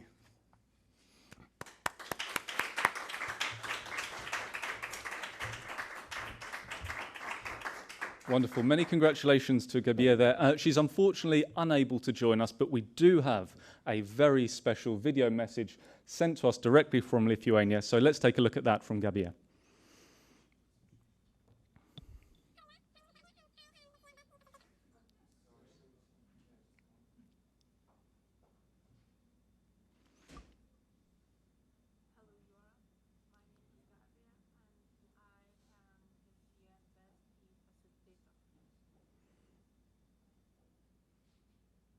We're just trying to tune back in to that video from Gabija there, but I'm sure maybe perhaps we can return to it a bit later on if necessary. But let's go on now because we've still got another category to present the award for. Oh, do we have Gabija back? District Public Library 6 years ago. I worked in small department named Pagina Library, where are about less than 500 residents in this village. 200 of them are active library users, and about 100 of them are computer and internet users. So I worked with books, readers, and conduct computer courses at the same time. I worked with kids, with students, with adults and seniors in different groups. As a project Connected Lithuania lecture, I conduct live and remote computer courses during 2019 year. People called me a mobile librarian. Why? Because when you are from such a small community like Pagine, no one doesn't have to wait for people to come and take interest in new technologies and new innovations, but you have to take those innovations and show them. So I actively participate in celebrations of rural communities. I contribute with those organizations. So I would like to thank jury for the prize and say to all people, don't stop learning all over your life, and be smart, be new, and be modern. Stay healthy, and goodbye. Wonderful. Thank you very much for the remarks there. Yes, and a round of applause to Gabija Šukauskaitė there from Lithuania, who wins the award for Best E-Facilitator 2021 as part of the All Digital Awards. And we have arrived at the final category for this year's awards now. And this category is called Best Digital Changemaker. So digital changemakers lead the efforts in digital learning and inclusion initiatives. They promote and enable a more effective support of citizens in obtaining digital skills and not being left behind, and something important we've heard about all morning so far. Our first nominee is someone that is very sadly no longer with us. Representing John Popham and his brilliant work today is Pauline Roche. And outside of the awards, more broadly, we pay tribute to John's work and his dedication to fostering digital skills widely. John hailed from Huddersfield in the UK and was the chief executive at the Civic Story Factory. With lots of organisations, he helped clients tell their stories, helped clinicians and other professionals understand the need for storytelling, and raised digital skills amongst staff members. He also helped engage and mobilise communities in rural areas to secure better broadband provisions. He was one of 3 people who were the first visitors ever to be allowed to use social media from within the halls of power of the UK government at 10 Downing Street. So John Popham is our first nominee in the final category here for Best Digital Changemaker. The next nominee comes to us from Örebro, Sweden, and here we have Gunilla Lundberg, CEO and founder of Enter Sweden IT Guide. In 2010, Gunilla started a project aimed at teaching ICT to seniors. She has been responsible for the organisation and developed sustainable methods based on the need for internet knowledge, succeeded over 30 projects across many municipalities. In 2016, Sweden's IT Guide received the Honourable National Award for 2016 Social Entrepreneur of the Year, with Gunilla as the leader. And in total, at the Internet Cafe, more than 10,000 visitors have received help from over 300 young people in 25 municipalities. So Gunilla Lundberg is our second nominee in the final category. Our third nominee is Tobias Marcinzik from Dusseldorf, Germany. He is the leader of Pixel, and he is the third and final nominee in this category of Best Digital Changemaker. Now, Tobias founded Pixel about 10 years ago, an initiative of the Living in the Community GmbH, IGL, a social service institution that accommodates living and participation activities for people with learning disabilities. He deals with a lot of barriers within the antiquated sector of social welfare in Germany, with the opening of Pixel labs throughout the country. He deals with a lot of barriers within the antiquated sector, and in 2017 he and his team were selected by the Scala Initiative. And to present this final award for Best Digital Changemaker, allow me to welcome to the stage Marianna Marcucci, All Digital Board Member. Thank you so much. I'm very honored to be here today. And I personally choose this topic, digital change maker, because I think that we need more, even more and more change makers in the world, because they are people who solve our problems, and above all, they solve the problem of people with, not just with disabilities, but with less possibilities of the one that we have. I'm very honored to give the award to open this letter, and please drum roll for the winner. Yeah, for Tobias Marzinzik.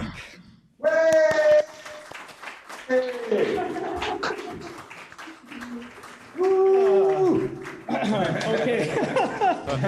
Congratulations, Tobias. Congratulations, Tobias. And I'm really tell surprised. us. It's a great honor for me to receive this award, of course, on behalf of the entire Pixel team and the Pixel network. So thank you very much to to all digital team and to Lara Zasig nominating me and the Pixels. So thank you very much. It's a great honor for us all. Many congratulations, Tobias, once more on receiving the award for Best Digital Changemaker at the 2021 All Digital Awards. And that concludes this year's presentations, and it really has been fascinating to hear some of the success stories from all across Europe, learning more about those people and organisations on the ground who are Europe's voices, they're Europe's hands in the continent's ever-accelerating digital transition. Thank you again to all the nominators, the presenters, the jury, and congratulations to all of our finalists and winners this year. We hope you make use of today and celebrate accordingly. We're now going to take a break for lunch. We're going to return at around 2 p.m. with a keynote speech from EU Commissioner for Jobs and Social Rights, Nicolas Schmit, and he'll also be sticking around possibly to answer a couple of your questions. In the meantime, grab yourself a bite to eat, and don't forget to have an explore around on the All Digital platform to check out some of the ways you can get involved. Later on in the afternoon, we have many more panels and discussions, lightning sessions for you to pick and choose. So we'll see you back here at 2 p.m. after the break.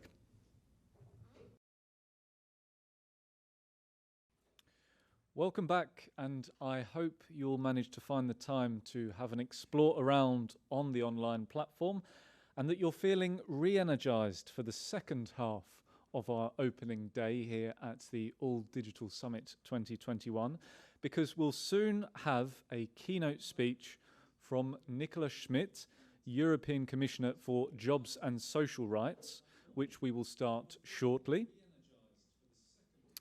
And of course, we want to hear your questions, so please keep them coming in to us and we will address them to the Commissioner at the end of the keynote. And do stick with us into the afternoon, because later on we'll be staging an expert panel discussion on All Digital's Manifesto for Enhancing Digital Competences in Europe, and we'll hear more from the EU Commission on their Digital Skills and Jobs platform. After that, a bit later on this afternoon, we'll have a series of lightning talks and parallel sessions.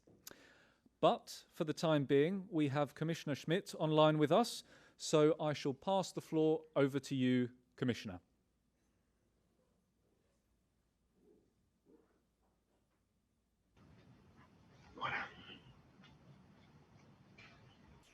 Well, good afternoon.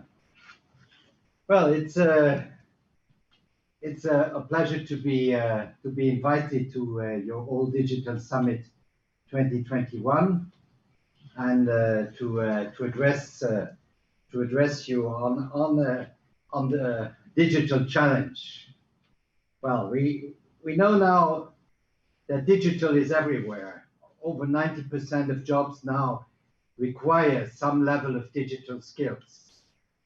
And through COVID, the COVID pandemic, the digitalization of our economies, of our societies, have accelerated. In 2019, some 5% people worked on remote work, on telework. In 2020, so very, very shortly after, due to the pandemic, some 50% were on telework. And this is obviously very much linked to an enormous leap into in the digitalization. Now, looking at the situation of our labor market, we noticed that suddenly there is a huge labor shortage, certainly not only for digital skills, but mainly also for digital skills. And there are analyses telling us that 40% of employers, they have to postpone their investment because they do not find the skilled people, and mainly also people with digital skills. There's the number of 1 million digital vacancies all over Europe. Jobs which cannot be occupied because we do not have the rightly skilled people in the digital sphere. Now, the Commission has launched the Digital Decade, and we have also established a target by 2030, so in a relatively short time, we want to have 80% of people with digital skills. And therefore, it's very important that we launch a strategic dialogue at the highest political level on digital skills. And that was an initiative launched by Vice President Vestager. Together with Commissioner Breton, we launched a Pact for Skills, which includes the 14 ecosystems, so a lot covering practically our whole economy. And we had exchanges with these 14 ecosystems, and all of them insisted on the digital revolution and the need for accelerating, strengthening, enlarging the digital skilling. Now, this shows that digital skills are playing a central role now, and especially also in the recovery. The reality is a bit more complicated because we still have quite a huge number of people without any digital skills. In 2019, around 40% of the EU population had insufficient or digital skills, and even 70% had none at all. And we have also still a large digital divide in our societies based on gender. Digital activities, digital sector has a very low level of women participation. On the base of age, and this is also a real issue because more and more our societies are digitalized. A lot of services, administrative services, are just can only be or are just provided on the level of digitally, and we still have a huge part of our population, precisely due to age, who cannot really access these digital services. But also we have a regional divide because the disparities between member states at the level of digital skills are huge. We have 79% of the Dutch people having digital skills, but only 29% of people in Bulgaria. So this shows also at the level of member states, and the same thing if you look at the region, rural region, low connectivity, and also very often low digital skills. So I think this is a big challenge we have to tackle, especially if we want to achieve the objective of 80% of adults with at least basic digital skills by 2030. Now, how can we reach this objective? Digital skills and jobs are more than ever a key priority. With the skills agenda and the digital education action plan, we set concrete measures to support the development of digital skills. First, the digital competence framework supports the acquisition and recognition of digital skills. It is being updated to take into account the emerging technologies such as artificial intelligence, datification, and phenomena such as increased misinformation and disinformation.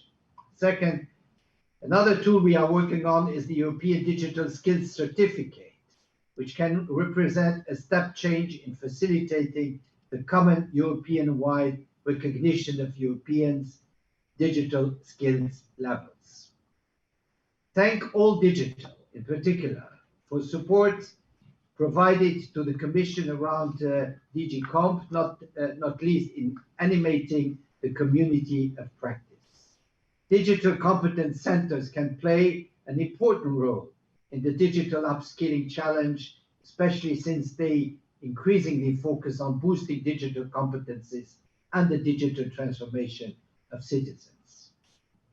The Digital Europe program, with a budget of 600 million, focuses on developing advanced digital skills such as i.e. cybersecurity and high-performance computing. It will expand the digital talent pool with around 256,000 people who will be able to deploy the latest technology in business throughout Europe. Beyond these tools of digital skills, there is a need to empower individuals to continue learning throughout their careers and lives. The Social Pillar Action Plan set ambitious EU target of 60% adult participation in training every year by 2030. To help reach this target, the Commission will propose 2 new initiatives before the end of 2021, individual learning accounts and micro-credentials. I also insist on the youth guarantee, which includes now special digital skilling for young people being excluded from the labor market. Europass, the future vehicle for the European Digital Skills Certificate, also has a role to play in making digital skills visible. The importance of vocational education and training and of digitalization and modernization of VET provision are recognized in the 2020 Council recommendation on VET. The VET, vocational training setting, especially when it includes a strong work-based learning component, can be very suited to teaching the digital skills that are increasingly required for most occupations.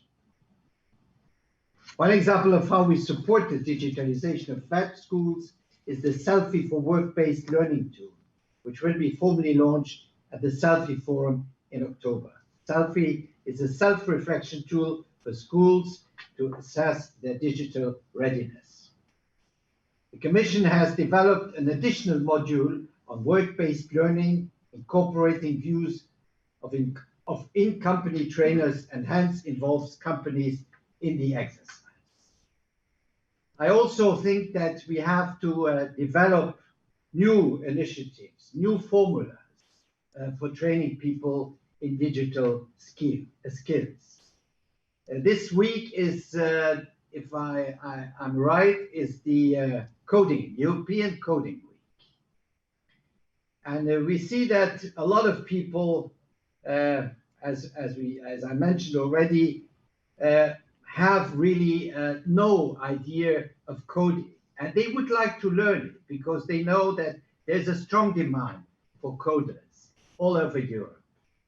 I attended last Saturday a meeting with hundreds of European young people, and they complained that they could not They could not go be trained in coding because very often these courses are expensive and they cannot afford them. And therefore, I think we have really to put into place a lot of new facilities and possibilities to teach digital skills and particularly coding. All over Europe, there are networks of such initiatives. I do not want to mention one which is very well known, which has a name of 2 numbers, 42, as you know, and that's referring to something very special in the geek language. And I think these are the good examples, how we can really develop affordable learning for digital skills. And I think that as the challenge is so huge, we cannot just rely on the classical way, on our educational system. We have to develop different approaches, innovative approaches to teach digital skills. Now, we talked about affordability, we talked about money, indeed, and I think that with the European Social Fund Plus, we can support this kind of digital learning and digital teaching. Also with the Recovery and Resilience Facility, many member states in their national plans have allocated money to better digital skilling. So this shows that we need concrete action by member states to strengthen their commitments to deliver on the ambitious targets of the skills agenda and the digital decade, but especially for the European economy, but also the modernization of our society. We have really to foster and to strengthen the dimension of digital skills, and especially open new possibilities to acquire these skills. Thank you very much. Nicolas Schmit, European Commissioner for Jobs and Social Rights, there with a keynote speech to lead us into the afternoon. And Commissioner Schmit, you mentioned the digital decade targets there, the importance of upskilling citizens to particular levels by the end of 2030, also ways in which the Recovery and Resilience Fund can be leveraged to ensure that this is harmonised across the European Union. I hope, Commissioner, that you can respond to a couple of questions we have from our audience, because they're coming in thick and fast now. And we have one audience member who has pointed out that the digital divide has been on the EU agenda for 30 years. What is different now, Commissioner, with the initiatives being launched under the Digital Compass?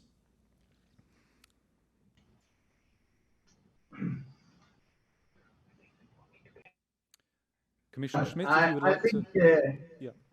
I think this first, there is an awareness now that digital skills and digital developments are essential for Europeans, for the cohesion of Europe. And that especially the development of digital skills, but also of connectivity, can help all regions all over Europe. I think we have still a lot of regions which see that their young leave because they have no opportunities, they have no possibilities. If we manage really now with the investments, and I mentioned the recovery and resilience, but also the cohesion, the money which goes with regional policy, to really accelerate the connections or the connectivity of these regions, we can overcome the divide, the regional divide, in that context, and give new opportunities to more remote regions in Europe, and especially to incentivize young people to stay there. Because very often they leave because they have no job. But with connectivity, you can create jobs, you can have better opportunities. And on the other hand, I think now with the acceleration of digitalization at all levels, we really have to accelerate also our investment in training, in skilling all parts in our population. This is the regional, this is more the divide existing in our population. It's about age, it's about gender, it's about more vulnerable populations. And therefore, I think we need a real digital revolution in a way, also at the level of training and skilling. Mm-hmm. Thank you, Commissioner. Interesting points there, actually, about how rural depopulation is connected to cross-generational, cross-geographical digital divides. And perhaps in the future, you know, as we see these parts of Europe maybe digitalized more and more, we could see a reverse of this form of rural depopulation. And that seems to be one of the objectives on your agenda there. I just want to squeeze in one more question before we have to say goodbye to you, Commissioner. And we have an audience member here who says the commitment to improving digital skills among the population in Europe is most welcome from the Commission. In which way will the Digital Education Action Plan and the Skills Agenda link to the European Pillar of Social Rights Action Plan in order to ensure the required inclusivity and access of quality training offers so that no one is left behind in the digital transformation? So I guess this question is about how the various initiatives proposed by the Commission will remain inclusive as much as they can do. Well, I think what is the aim of the action plan, the social pillar action plan? It's to have a more cohesive society. It's a society which gives opportunities to everyone in terms of jobs, in terms of inclusion, in terms of quality of life, in terms of participation into social life. And therefore, I think giving this digital skills is very much linked to the implementation of a more social Europe, of a more inclusive Europe. We have mentioned now before the digital divide. Digital divide means for those not having the digital competencies is finding no job or bad quality jobs, being excluded, being forced to change the place they live. So I think the vision of a more cohesive, equal opportunity Europe is now very much linked to promoting and strengthening and developing digital skills. You cannot find today a good job, a quality job, without digital skills. At different levels, obviously. You need not to be a digital engineer, but you have to have at least basic digital skills. And that's why, you know, the principle one of the pillar of social rights, it's about education. It's about lifelong learning. It's about skilling. And therefore, skills, digital skills are now at the heart of our project of a more social Europe. Wonderful. Thank you very much indeed, Commissioner Schmit, for your points there. Digital skills are interrelated with social inclusivity, and the various initiatives proposed by the Commission recently are very much produced in that vein. Thank you, Commissioner, for taking the time out of your busy schedule to join us here this afternoon. And perhaps we can take a bit of what the Commissioner said into the next part of today's summit, which is our very first panel session of this year's All Digital Summit.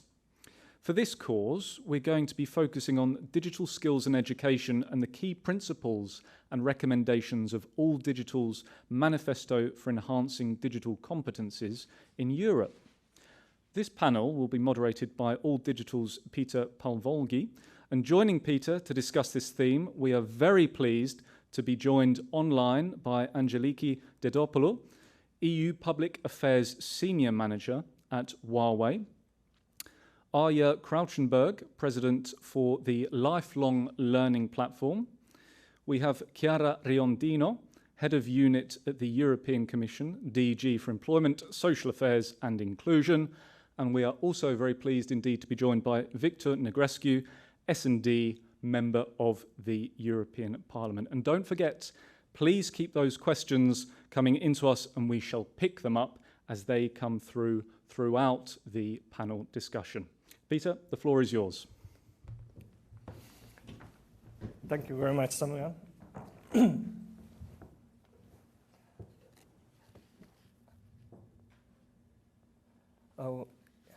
Welcome to this panel discussion, and today our guests, our panelists will join us online. We organized this panel discussion to bring together European institution representatives, representative of the IT industry, and a representative of civil society to discuss European strategies and policies on digital education and training. And we will start off briefly asking our panelists to reflect on our All Digital Manifesto. And my first question will be how they see the value of All Digital Manifesto in shaping a Europe fit for digital age. And then we will, of course, follow with in-depth discussion from our participants. And as Samuel already mentioned, there will be an opportunity for the audience to ask questions, and you can write your questions in the chat during the discussion, and we will put them to the panelists. And please allow me a few words about the All Digital Manifesto, which was presented during the opening plenary by Altheo Valentini, Chair of All Digital. All Digital's manifesto is for enhancing digital competences in Europe, and we set key principles and recommendations on how to maximize the impact of education and training in digital competencies for European citizens. The manifesto, which can be found and read on our website, formulates principles and recommendations under 5 main areas. 1, relevant, holistic, transforming, and lifelong education and training offer. 2nd, available, flexible, and inclusive access to education and training. 3rdly, a systematic, measured, and qualified quality of education and training. 4thly, a European approach to digital competences, including strengthening the use of the digital competence framework and exploring the European Digital Skills Certificate.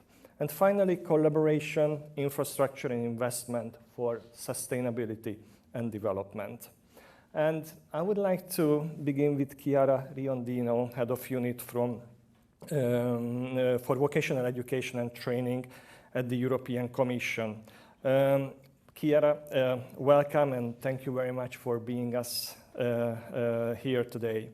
Chiara, my first question is therefore, where do you see the value of All Digital's manifesto in shaping a Europe fit for digital age?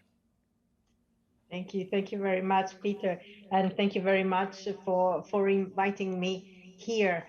Well, the All Digital Manifesto is very much in line with our European vision and ambition on enhancing digital competencies. So we are very happy that you are promoting this strategy and this approach. We really believe that it really points out to the right challenges and the right solutions. Digital skills and jobs are more than ever a key priority. As you know, in all of our initiatives, the digital strategy, the digital compass, and the pillar of social right and its action plan. So we are very happy that we are working in the same direction. Thank you very much, Chiara. Next, I would like to turn to Victor Negrescu, Member of the European Parliament, Vice Chair of the Committee for Culture and Education. And in that committee, he's the rapporteur for a Parliament resolution on shaping digital education policy. Victor, welcome to you too. And I would like to ask the same question. Where do you see the value of All Digital Manifesto in contributing to Europe's digital future? I think the manifesto is a great initiative. I personally appreciate the fact that you are giving a lot of importance to education and training. I think the starting point to increase digital skills across Europe is to invest more in education and have an holistic approach. What I mean by holistic approach is also what is mentioned in that respective document, that we need, of course, methods, we need infrastructure, we need professors, we need credentials, we need standards. So all of those elements together, of course, combined, can lead us to this direction. And this was also reflected in the report of the European Parliament on digital education. I think your manifesto is pointing that very clearly. You have a couple of interesting initiatives that you are trying also to highlight in this important document. And I think this is a good starting point to have a conversation, but also to act. Because I think what we need right now is, of course, starting from what we identified separately or together, to move forward in a concrete way and use the opportunity also offered by the recovery plans and the specific targets for digital skills in the recovery plans to move forward at a faster pace. And of course, and this will be my last idea, to really create a link between those elements and what you mentioned, of course, also in the third point of your manifesto and the European pillar of social rights. I think it's really important to understand how crucial it is to invest in digital skills right now in order to make sure that everyone will have equal opportunities in the future. Thank you very much, Victor. And now I would like to welcome Arja Kreichenberg, who is the Vice President and member of the Steering Committee of the Lifelong Learning Platform, the organization of which All Digital is also a member of. Arja, my first question to you, where do you see the value of All Digital's manifesto? Thank you very much. Thank you very much for the invitation. And of course, we were very pleased with the manifesto because one of the essential points that is mentioned in there is the lifelong learning aspect that we are advocating for at the platform. And I think we have all seen now, especially with the pandemic, that acquiring digital competences is a lifelong process, not only because we all need it until the highest age, actually, but also because it changes all the time. And so it's not something that you learn at one point and then you sort of have it and then you go away with it, but it is a lifelong learning process. And what we also like very much about the manifesto is that it talks about shaping the future. And for us, this is a very important point because we strongly believe that these things don't fall upon us. They just don't fall from the sky and then have to be dealt with, but we can shape these tools and instruments and decide how we want to go about it and how we want to use them and in which way we want to interact. So I think that are the most important points for us in the manifesto. But as a whole, I think, as Victor pointed out, it's a wonderful basis for discussion, and I think it will accompany us well into the future still. Thank you very much, Arja. And last but not least, I would like to say welcome to AMELiE Dedopoulou, who is the representative representing Huawei Technologies as Senior Manager of EU Public Affairs. And thank you for being here, AMELiE. My first question to you, where do you see the importance and the value of All Digital's manifesto? Thank you, Peter. First of all, I would like to thank All Digital for the invitation, and I'm very happy to share this panel discussion with prominent experts in the field of digital skills and education. The All Digital Manifesto came at the right time and gave the right recommendations to maximize the impact of digital education and training in Europe. It also came at a crucial moment. The pandemic, as also Arja mentioned, has shown that action is needed. It exposed also the inequality between high and digital skilled workers who can better navigate economic shocks, and on the other hand, low and digitally unskilled workers who risk being hit the hardest. So at Hackademy, we strongly align with the Manifesto's recommendation on inclusion. Not only we need to make sure people will be able to pick up the digital skills they need quickly, but it's also important that such initiatives leave no one behind. So there should not be any discrimination based on gender, age, ethnicity, or religion. And this starts by ensuring that there is actually an equal access to digital training and infrastructure. To conclude, we welcome this manifesto and support its call to make education and training in digital competencies accessible, coherent, high quality, and inclusive. And in Hackademy, we very much looking forward to possible dialogue and cooperation with all digital, and of course with all interested stakeholders to deliver on Europe's digital future. Thank you very much, Angeliki, and the rest of the panel for starting us off. We are indeed proud of the All Digital Manifesto and especially the wide range support it's receiving. And I would like to return to Chiara and ask the second question. The manifesto calls for an education and training offer to be relevant, transforming, and holistic. The skills agenda, launched in July 2020, aims to do the same. What is the state of the play of its implementation process, and which actions are planned for the immediate future?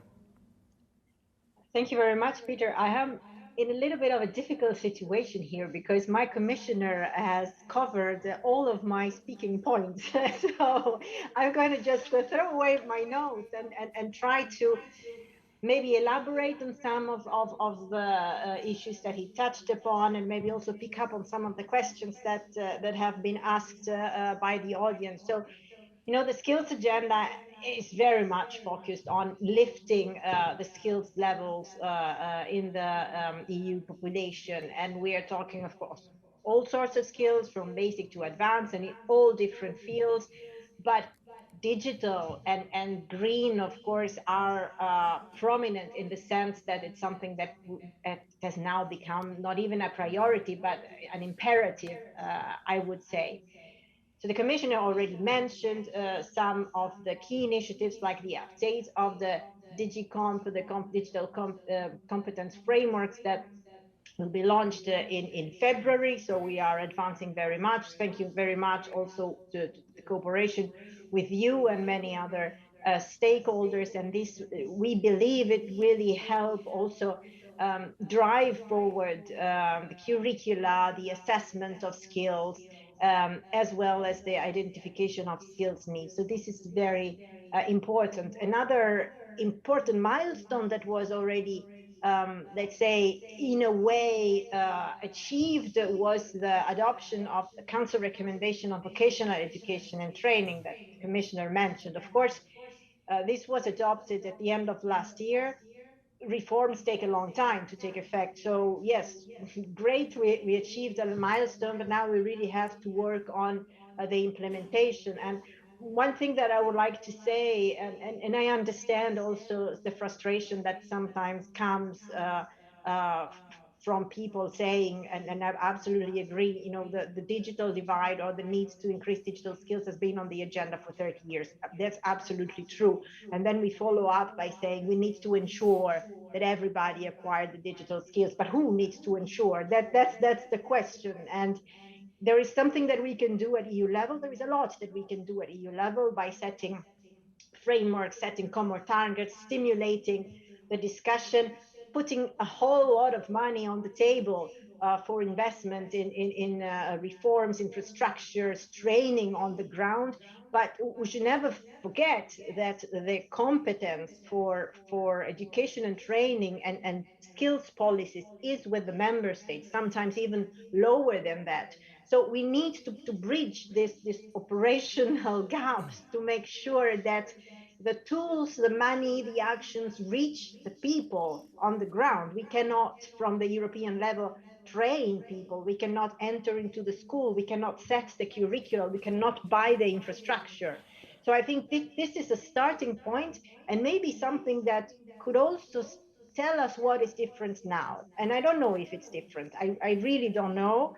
I believe it is, and I believe that the pandemic, in a way, has forced us to finally say, okay, let's stop talking about all the things that we cannot do.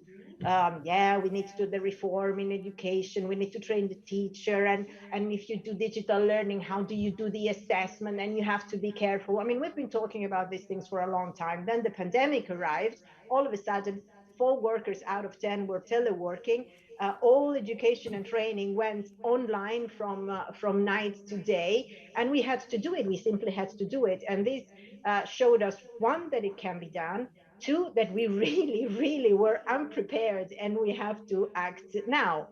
So I think that now there is a lot more pressure and a lot more focus to deliver. We have very good frameworks, and we put really an incredible amount of money with the Recovery and Resilience Facility, but also with the European Social Fund and the European Regional Development Fund that funds infrastructure. And we are very happy to see that member states are really using these opportunities and this money to invest also massively in digital skills and infrastructure. Maybe, I don't know how, I don't want to be too long, and I'm sure we can back to that later. But I would also like to reflect on the pillar of social rights and how all our strategies are like lifting digital skills contributes to the pillar. If we look at the 3 headline targets of the pillar, so 60% of adults learning every year, 78% people employed by 2030, lifting 15 million people out of poverty. Well, digital skills are crucial to achieve all of these goals, because in the learning, more and more learning is going digital. So if you don't have digital skills, you are left out, you're cut out from this possibility of learning. Employment, employability, you need digital skills to find almost any job now. So lifting digital skills will help us reach the target. Also on the side of inclusion, digital skills, not only for people, but also for the people who have to offer the services, it are crucial to ensure that we reach out to everyone and we are able to bring them back and lift them from poverty and social exclusion. So I think that what we do now together, and all the people in this panel, and I think also all the people that are following us now, is really to work towards this common goal. And I conclude by saying that in the last speech on the State of the European Union in September, our President Ursula von der Leyen really put digital front and center of our priorities. And she launched a structured dialogue with member states, exactly because it's mainly member states that can then make things happen on the ground. And really, we are now working as a commission with all the different services, with the colleagues that works on in DG Connect, with the colleagues that work on education and culture, and in the industry side. We are really working together in a coordinated manner, and we want to have this dialogue with member states also in a coordinated manner, because we really need to bring all the policy areas together and all the tools together if we want to this time really make a difference, like some have asked rightly so in the chat in the previous session. Indeed, thank you very much. And this is reinforcing the mission of O Digital and the network. We represent digital competence centers and the role they play. I would like to turn to Arya now and ask a question from Lifelong Learning Platform representative. The All Digital Manifesto calls for an accessible, inclusive opportunities provided by qualified trainers to enhance digital competencies. Could you tell us about what are the major obstacles Europeans face in accessing training and education in order to acquire digital competencies, and how should this be tackled? Yes, thank you very much, Peter. And I'm going to briefly share my screen if I can manage. I hope so, yes. It's always interesting to find whether your digital skills are not sufficient, right? Yes, I have been asked to talk about this very, to sort of be play the role of the bad witch. What are the obstacles in acquiring digital competencies, and what can be done about it? Let me just briefly say how the lifelong learning platform comes into this. I've mentioned before, Peter mentioned before that All Digital is a member of the lifelong learning platform, and we do promote this holistic vision to lifelong learning, which of course includes also the digital skills. We are an umbrella association with 42 European networks that are members, and they are all active in the field of education and training. So we actually cover all the actors, from the learners, the teachers, parents, practitioners, educators, volunteers, and so on.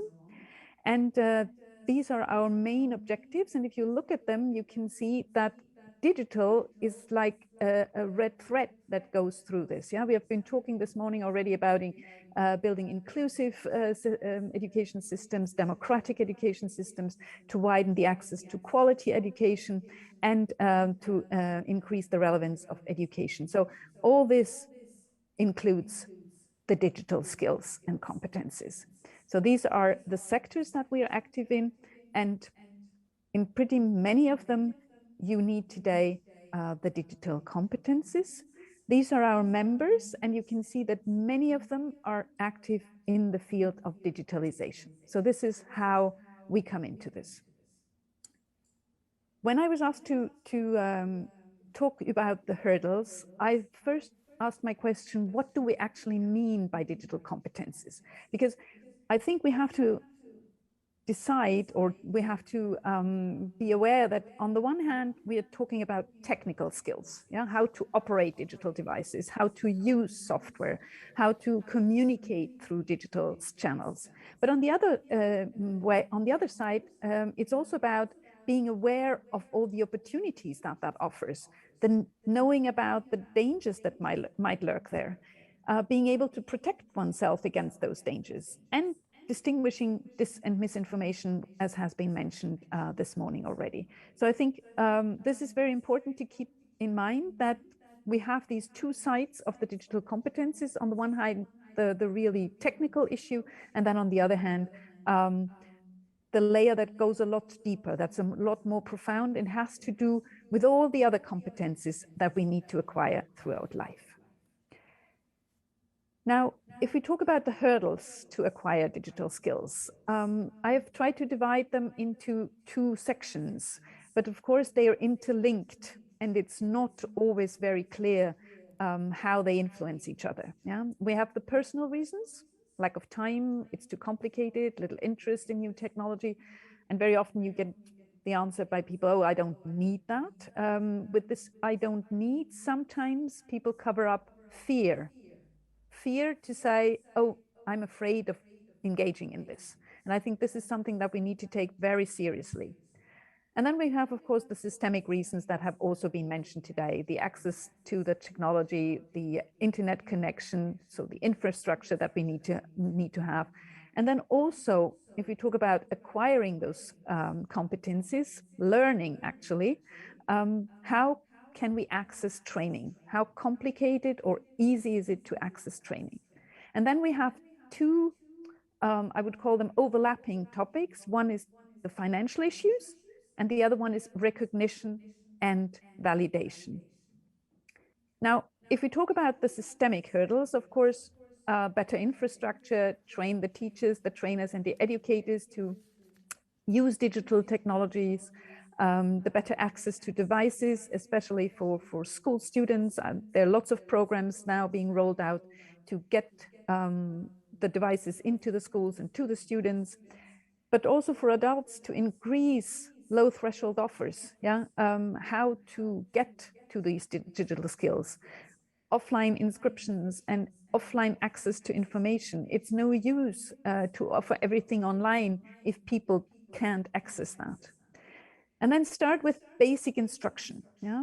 We also need, of course, the intermediate and the advanced, because we already have a lot of people who are on that level, but we need to start with basic instruction at school. That's the first level, if you like. And if we can, at that point, also offer courses for family members, parents, make that family activities, that can take out a lot of fear, and that can reach or help to reach a lot of what we call the marginalized groups. So the individual hurdles, the motivation, here incentives can be a good tool. Incentives, of course, very often go through financial incentives, or also offering of courses within the working environment, in the labor market. Can I get a better job if I can do that? But we at Lifelong Learning Platform, we always insist it should not be only about employability. Yeah? Of course, offering time for training within working hours is very important for people who are employed. Offering childcare if it's without the working hours. The encouraging of continuous development, yeah, professional, but not only professional, is very important.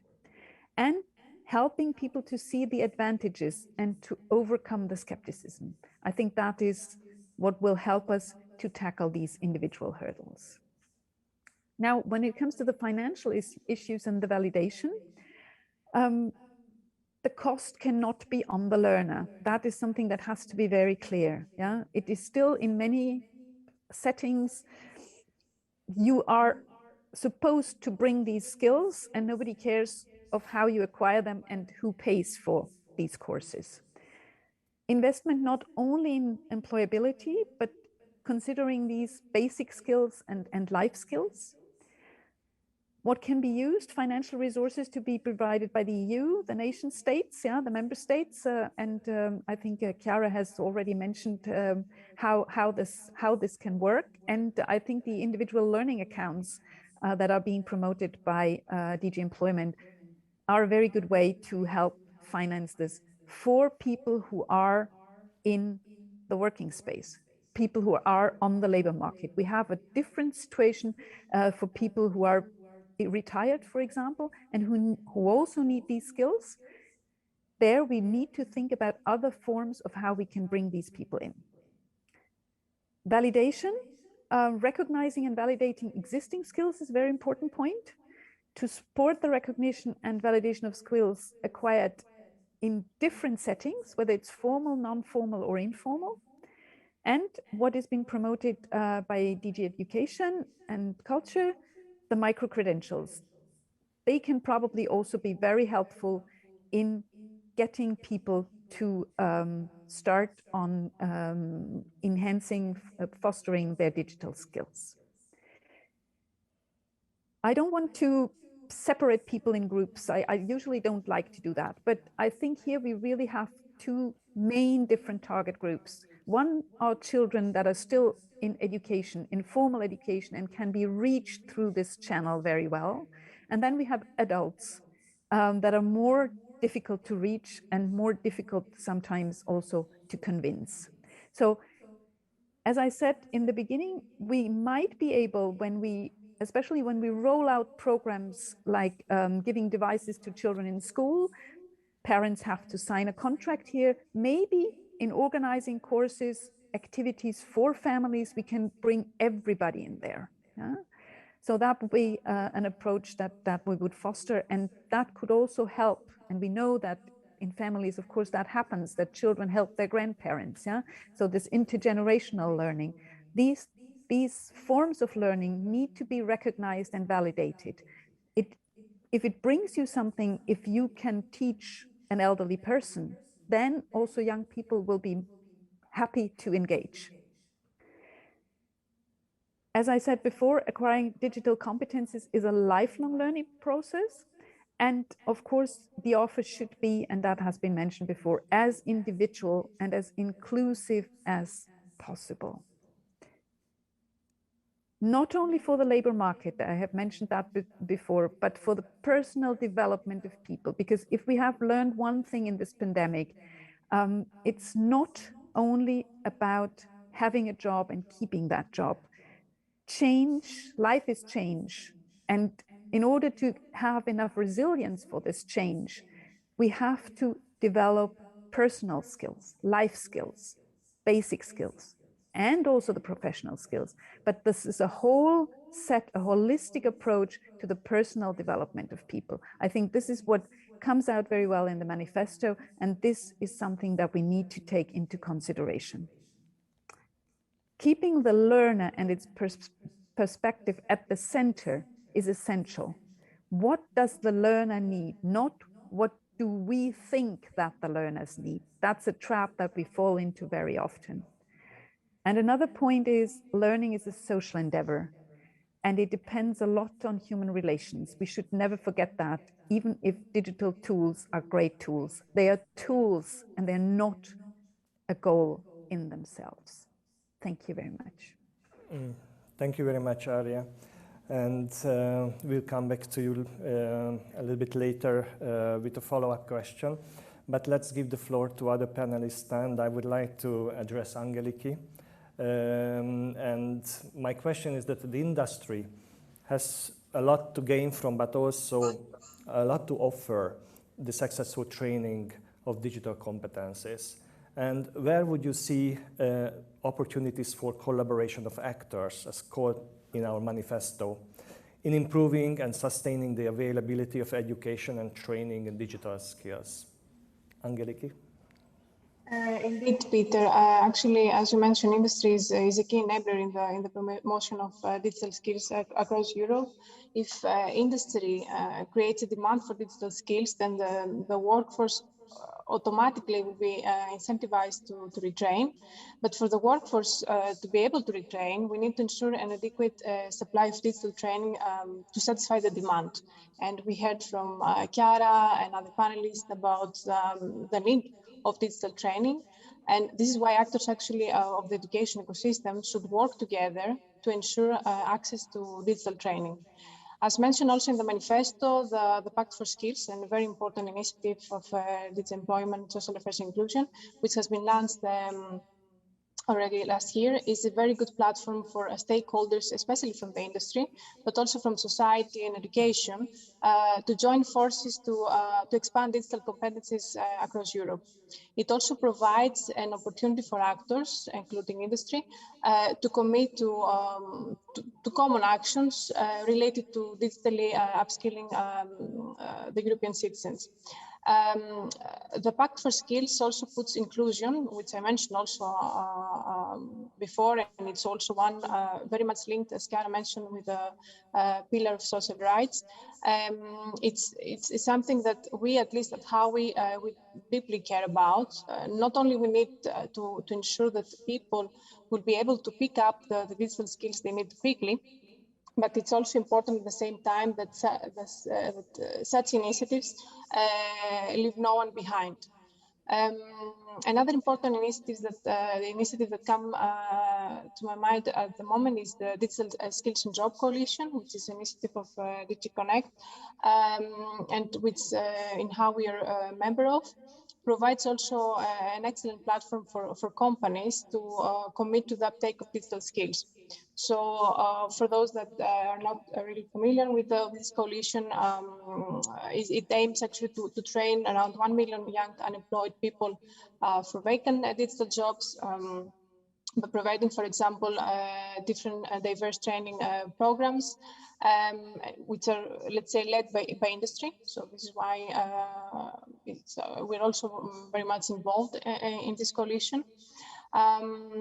Specifically on how we also are chairing the Global Enable Sustainability Initiative, more specifically the Digital Inclusion Working Group of JESI, which aims to bring together representatives of from industry, but also other, let's say, telecom operators, ICT companies, to promote digital skills and inclusion around the world. So under our lead of this Digital Inclusion Working Group, we aim to develop a set of metrics for companies to track their commitment to digital inclusion. For example, by promoting access to ICT, fighting against the discrimination over gender, age, ethnicity, wealth, and so on. And it will be actually, now we're also working on not only on ICT companies, but also with small and medium enterprises to adopt it and also ensure that they provide, let's say, digital skills for their employees, but also for the members they're part of. To conclude, actually, we believe in Howie that in general, a lot still needs to be done in Europe to ensure that digital confidence, as Ari also mentioned before, is felt by all. And this is not, of course, the end of the conversation, but only the start. And we at Howie, we remain committed to collaborate with like-minded partners and different European institutions and SMEs to ensure that, let's say, the right path is followed when it comes to the upskilling and reskilling of the European workforce. Thank you very much, Angeliki. Your support and collaboration is very much appreciated. And now we'd like to turn to Victor and ask my question. Education, as Chiara was so explained and highlighted, is a competence residing with the member states. Yet, as the manifesto makes clear, a European approach is needed towards enhanced digital competencies. So what impact does this have on the way European institutions, and in particular the European Parliament, as the representative of the European citizens, are approaching the policies in this area? Victor, the floor is yours. Thank you so much. I think this is an important issue to be underlined. So I think when there is will, you have the possibility to act also at European level. For too many years, when the Commission is asked to do something on a specific topic, they say that the treaty doesn't allow them to do so. We spoke about in the same way about health, and now we are building a health union. And we are building specific programs for health because we noticed during the pandemic that we need a common answer for health. And we need a similar common answer for education right now. And for that, we need leadership. Leadership coming from the Commission, but also goodwill and involvement coming from member states in order, of course, to tackle this issue. It's not about stealing competencies to member states. It's about having a common approach and tackling same challenges, similar challenges together, because if we fight together, if we identify together solutions, if we work together, probably the answer will be more efficient. It is not enough to have only statistics at European level, showing you that some regions are lacking behind and just discuss about that in Brussels. We don't think it's about that. It's about acting together and understanding that if a region from Romania, my country, is lacking behind, Europe is losing. If there is a great initiative in Denmark, we should learn about it and implement it at European level. If there have been some interesting things that have been implemented when it comes to digital skills in Estonia, we should try to upscale it and finance it at European level. So I think it's about using what we have at European level in a coherent approach, in a common approach, and showing that, of course, Europe can bring an added value when it comes to education, skilling, and especially digital skills. Because we have a lot of things to learn from each other. And this diversity of, let's say, of formats also represents the strengths of the European Union. But the diversity doesn't mean that we cannot cooperate and that we cannot have a European approach. So I think we have to move forward in this regard. We had a report in the European Parliament. We spoke about a common European approach when it comes to education and training. We are very strong about that. This doesn't mean that we are going to influence the curriculums of each member state, but I think it's important to have an open dialogue, an open discussion on all of those formats. In the same time, we had a resolution in the European Parliament speaking about the challenges raised by the pandemic when it comes to education. And in that respective resolution, we also speak about a common European approach and, of course, trying to create synergies. because there are positive examples of things that have proved to be successful. Erasmus is successful and it's European. We have, of course, in the same time, the European University Initiative, which has proven to be successful. And again, it's a European approach towards the cooperation between universities. So we need to do the same thing on other issues, and especially when it comes to digital skills. And of course, that means defining common standards. That means exchanging best practices. That means having a competence framework. That means using the competence centers that are doing a great job in this regard. That means a lot of things that can be done together and can become more visible. And in the same time, why not more influential in the design of those respective policies? In the same time, if we want to reach the targets that we fix for ourselves at European level, we need to have a hands-on approach. And we need, of course, again, the Commission to take the leadership on that. It's not enough to tell member states in the recovery plan to allocate 20% for digital skills. We have to make sure that the 20% is being spent wisely and that the projects that are being implemented are concrete and are generating an impact, not simply spending money to do reports.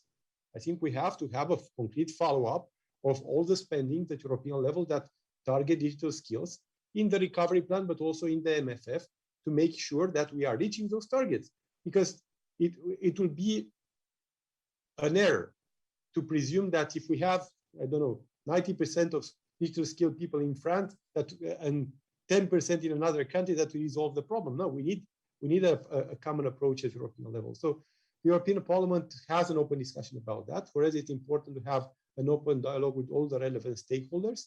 We are doing that. We need to hear the voice of the private sector, but we also need to hear the voice of NGOs, local authorities, professors, parents, centers that are dealing with all that, and have a constructive and working relation with the Commission. We generally support the initiative that the Commission came up with, but in the same time, we shouldn't forget that the previous Digital Education Action Plan didn't reach its targets, to be very frank.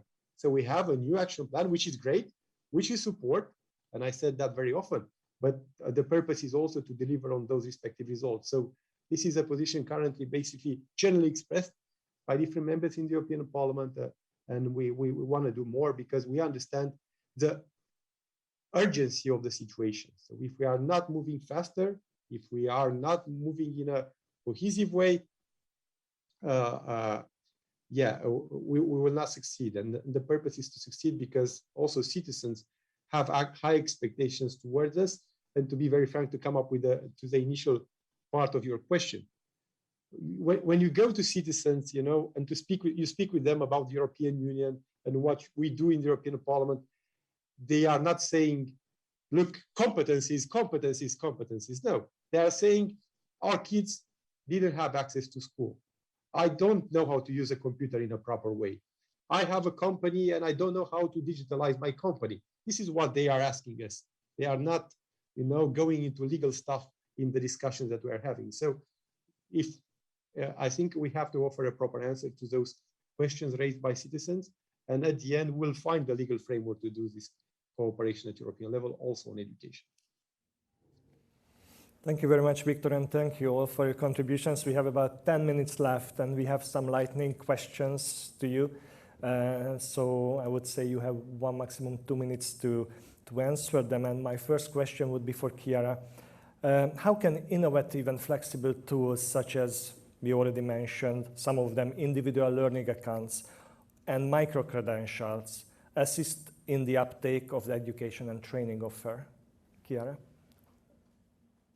Thank you, Peter. I think that these are two extremely important initiatives that the Commission is putting on the table by the end of next year, the individual learning accounts, to give people the responsibility to decide on their own training needs and on their own training content. So this is something that we believe will be useful, especially for not only, of course, but especially for all of these people who are not in the a traditional employer-employee relation, because a lot of the learning is done, we know, and offered by employers, and this is great, but there are a lot of people who are not in employment or are self-employed or are in non-standard kind of contracts, like also the platform works, for example, that do not have access to this kind of structured training. So it's important that they have the possibility to decide. On the other hand, micro-credential, we believe will help tackle some of the obstacles that also Arya was mentioning, like the lack of time, because micro-credentials are certificates that are issued upon successful completion of a short training program. So they're not qualifications, but they allow people to compress their learning on a specific skill or group of skills, and to do it at their own pace and in their own time. Sometimes these credentials can also be combined and then build up to a pathway. Unfortunately, in a way, because many of these learning opportunities are offered through digital platforms, having a sufficient level of digital skills is necessary to be able to use them. But we believe that this is something that will help individuals find their own time, their own pace, and also get the gratification, because one of the things very important that Arya mentioned was the fact that people feel, I'm not able to do it. I'm not going to start a new course now that I am, I don't know, 40, 45, 50, 55. I don't have the patience. I don't have the mettle to do it. But these sorts of size bites modules of learning give more reward, because you can see you start small, you see that you're advancing and you're gaining, and you're encouraged to move forward. And they can also be used to validate groups of skills, which also links back to the link into the non-formal and informal setting. Then maybe later, if I can come back to something that Mr. Negrescu raised, I would like to do so. Thank you. Thank you very much. I'm afraid the time is running out. We have 7 minutes left, and I still have some lightning questions, one for Angeliki. What would industry need a European digital skills certification scheme to deliver? As the manifesto states, the recognition of digital competencies through a certification scheme is very important, at least for industry, to help at the same time the European Union achieve its ambition to expand digital competencies across the Union. I would say that the European digital skills certification will create a common standard of digital competencies for industry, and we believe also that this will also incentivize, in a way, the workforce to acquire certified digital skills. It will also help industry to gain certainty about the quality of digital training that its employees have acquired. And we have already, let's say, initiated some discussions internally of how to achieve that. And we believe that the certification scheme also will require standardized digital training programs and goals. And in order to achieve that, we need such a scheme, let's say, to make this happen from the industry point of view. We believe that more recognition of the value of digital training will in turn increase its attractiveness and uptake also from other stakeholders as well. So as digital touches all parts of society, and as we mentioned before, digital skills need to be interoperable, transferable, is something that also has been recommended by the Manifesto. So we believe that a common certification scheme will also help reduce an uneven repartition of digital skills across the EU. And such a certification actually system will be only, let's say, achieved if we leverage at the same time the available technology and make full use of digitization. Only then we will be able also to maximize the interoperability of such certification system. Overall, a European digital skills certification is actually crucial for industry to become an active promoter of digital skills across the EU, as we believe that will foster quality, trust, recognition, but also attractiveness of digital training. Of course, other initiatives as also the digital actually macro credentials also from of the Europass and other important initiatives will also complement and even strengthen more this standardization of education and training programs across EU. Thank you very much, Angeliki. Arya, we have received a question from the audience, which I'd like to transform to you. In your opinion, which is the age group to which a special attention or more attention should be devoted in digital skills training and upskilling? What is the age of senior citizen or elderly citizen? 55 is already not so elderly. Thank you very much, Peter. Now I'm going to put myself in the spot here if I say that, well, it is being said that 80 is the new 60, right? So if we consider that, then people also at a very advanced age should absolutely continue.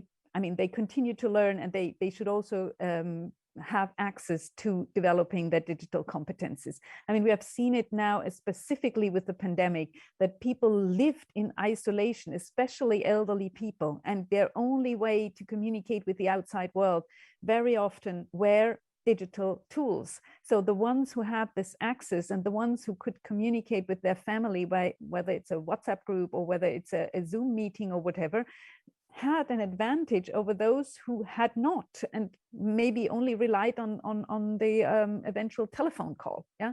So I really think that we should not exclude, and I think Angeliki pointed it out so very well, we must make sure that we don't leave anybody behind here.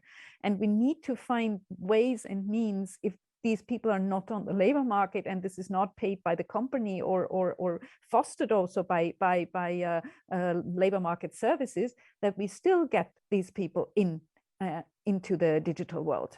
So I think there's no limit in age. Of course, people who already used to do that at an earlier age, they have an advantage because then they can learn or continue learning online. Yeah, we've seen that. But for people who have not got these basic skills, we have to help them to get them so that they can continue learning. So I think that's a responsibility that we have as society towards everybody in our communities. Yeah, that's also decisive because digital skills are a transversal skill. Yeah, you need them in all sorts of other sectors as well. I think it has been pointed out also by other speakers on this panel. You cannot get a job almost if you don't have digital skills. You cannot book a flight if you don't have digital skills and you can go onto your computer. It's very complicated to do it otherwise today. I mean, if you want to travel nowadays, you need a green pass certificate, yeah? And all the elderly people are vaccinated, but then they run around, they need to go to the pharmacy to get a paper and carry this printed paper around with them in order to be able to go to the restaurant and do whatever they want to do in life. That is not very helpful because, I mean, you all know when you have a piece of paper in your pocket and you use it every day, you need to go back every 3 weeks to get a new paper. So it's much easier actually if you have that on your smartphone. So these are the kind of things that people need and that we need to help them to acquire. Thank you very much, Arya. And unfortunately, our time is running out. Please allow me to ask one more question for Victor. We received from the audience, and you raised the issue of monitoring and quality assurance so that people and resources don't get lost in the storm of digital skills development. Are there any suggestions of such mechanisms that can put in place at European level? I think we have to have this monitoring process at European level, of course, the Commission has a role in this regard. You have the European semester format that I think should highlight better what is done in terms of education skills and digital skills. In the same time, for digital education, we have this initiative that we support from the European Parliament of digital education hubs, where you have a group of stakeholders brought together, working together, and hopefully monitoring also in an open process what is happening at national level. So of course, there are different layers, but what is important is to put this know-how together, to put these different structures together, to make everything working in a coherent manner. I think this is the biggest difficulty right now, is that we need to coordinate all of those initiatives in order for them to be, let's say, accessible, and in the same time visible for everyone to understand them. I think it is crucial in the next years to come. If we want to succeed in this digital transformation, if we want to succeed in upskilling people when it comes to digital competencies, we need to present everything in an accessible and easy way. Making that easy is crucial. Otherwise, we will lose people because we presume that everyone wants to upskill and that everyone wants to learn how to use a computer. But we have people that believe that they already know how to do that, and actually they do not know. And we have a lot of people that do not want to do so. And this will be a big task, and this is a large part of the population. So we need to do that effort also in proactively engaging them and not stay in our bubble. This was my call today, actually. The Commission, the Parliament, the stakeholders present here, we all work together. We meet in many conferences, we meet in different places. We are sometimes friends, but we are allies in a common project. But at the end, what we also should recognize is that sometimes we are in this bubble and we need to get out of it in order to make this process successful. And I think your manifesto is reminding us of the importance of getting out of the bubble and being proactive. So thank you again for the invitation. Thank you indeed. Thank you very much, Victor. Thank you very much, Arya, Chiara, and Angeliki for joining us today. And I'm sorry, I just realizing that this almost 1 hour was not enough for a full discussion. So I really suggest that we continue this dialogue in other settings, even beyond All Digital Summit. Thank you again very much for joining us today. Bye, everyone. Bye. Thank you very much. Bye-bye. Thank you, Peter, and to all of our panelists for taking part in that really interesting discussion to continue us into the afternoon. And I wonder if we will see any of those points reflected more broadly in the next presentation that we're going to hear now. And this comes to us from Jakub Kajtman, Policy Officer at the European Commission's DG Connect, who is going to tell us about the Digital Skills and Jobs platform.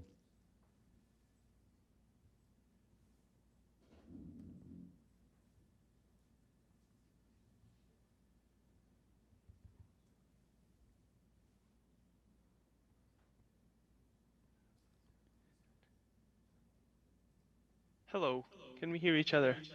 Hi, you're heard loud and clear, Jakub. Thank you. Yes. Thank you very much. Okay, thank you very much for this invitation and for the opportunity to talk about the platform. And I think I will begin just where Mr. Negrescu stopped or finished. He spoke about, I now don't know whether you can see my presentation actually. I will share my screen if this is possible. Here.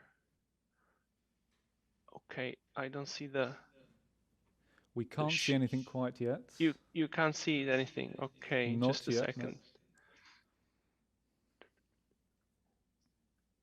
No. Actually, I don't see the share presentation, but maybe I send the presentation also to you, so maybe your colleagues could step in and show the presentation on my behalf. Certainly, we'll try and bring that up now for you. I wanted to, yes, thank you very much. I wanted to basically follow up on where Mr. Negrescu was finishing, because he said that we need a tool, we need a place where a very user-friendly way of helping people figure out what they need in terms of digital skills. And that is something that we have been working on, because we saw already what you have discussed today was a lot about many different initiatives, many different projects, micro-credentials here, individual learnings accounts there, and you have also many initiatives and projects on the national level. So things are happening all around Europe, and they are very good and beneficial things. But these things usually are not very well connected. They are not very well linked to each other, and it's very difficult for people or for those who want to take these projects on board to replicate the successful good practices from the other countries. And let me just remind you about the situation that we have in Europe nowadays. 42% of Europeans without at least basic digital skills. We have 55% of companies, and especially SMEs, that report the hard to fill ICT vacancies. Thank you very much for the presentation. You can go already to slide number 3 if possible. We have around 9 million ICT specialists employed in Europe, only 23% of SMEs providing some training. So we see that there is a huge digital skills gap. And we, all of us, aim to fix that. All of us aim to bridge that gap, address it, and improve the digital skills, both on the basic level and the advanced digital skills level. But we, until now, did not have really a place, a home for digital skills where we could meet, share our stories, share our experience, share the projects. And this is something that we wanted to develop. Maybe if we can go for the next slide. You can imagine it as a sort of a city where you have a center of the city that will show you the ways to different parts of the city, like to different parts of Europe or to different areas of specialization. But you can always count on this city center that if you go to the city center, into this one-stop shop, to this one place, it will take you to the contents, to the information, to data you need. And this is what we are aiming at with the Digital Skills and Jobs platform. I think we can go for the next slide. So we have launched it in May 2021, and it's really the place that will help you find what you need, that will guide you to content, to information, to data about digital skills, no matter whether it's a small regional project or whether it's a big European initiative, no matter whether it's statistics or a report or some other insights, or whether it's a training opportunity. This is the place where you can come and you can find the information you need. We can go to the next slide.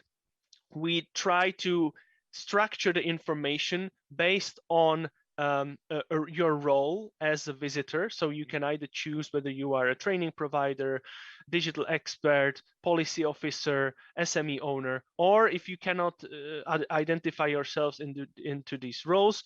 Next slide, please. You can also choose the topic of your interest, the theme. Are you interested in digital skills in cybersecurity, in cloud and data, or in basic digital skills? The platform will guide you to content and information that you need to find. And next slide, please. Recently, we have upgraded the platform also with more country-specific information. So we have an interactive map where you can find the latest scores from the Digital Economy and Society Index. Some of the panelists before me also mentioned the Recovery and Resilience Facility. You can also find, and we are building up this database, a summary of the recovery and resilience plans that each member state submitted. So a summary from this plan about actions that deal with digital skills is also already available on the platform.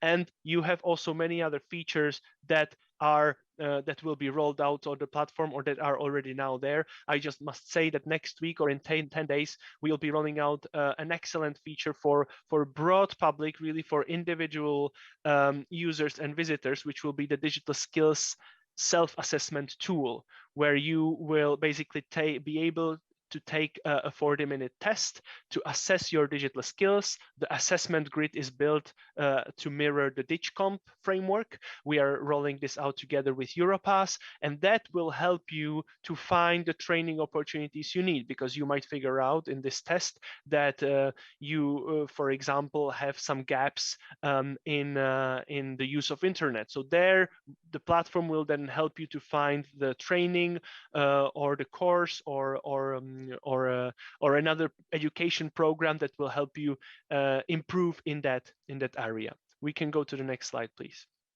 So now, what is the content that the platform offers? First of all, it's about actions, and I mentioned already some of them. So it's the European initiative. So you have an overview of what the EU is doing in digital skills. You have the national initiatives and the summaries of the recovery and resilience plans. This is on the action part. Then it's also, we have content on opportunities, where you can find training opportunities, funding opportunities if you are an education provider, or a boot camp or a coding school. You can find some interesting opportunities there. And we have some career guidance as well in this section. You can find inspiration, and this is when the good practice comes, and the resources and the research. And we, of course, have a community space where I invite you very warmly to come and join the community, because we have the one thing, we have the discussions, but we also have networking. You will be able to find partners to speak with like-minded people. We will soon roll out the direct messaging tool, so that you will really be able to stay within the community and find people that do similar things as you do, and exchange with them on how to improve together. Next slide, please. And so, in terms of action and engagement, what you can do already now, and what we of course would very much welcome you to do, is to come to join the community, is to join our webinars. We have next week a first webinar about the digital skills for young people. You can also contribute to the platform actively, either just by proposing content, because this is not, just to make things clear, this is not a commission billboard. This is not a commission page where only commission posts. It's vice versa. We expect that the community will be suggesting content, and we'll be bringing content to the platform, because only when the content comes from the bottom up, only when is this grassroots way, we can make sure that the platform is attractive and is relevant for the community. So you can contribute to the platform also, for example, by writing opinion posts. And of course, it's a great tool for networking and for keeping you in touch with other experts and other people interested in digital skills. We can go to the next slide, please. So what are our objectives?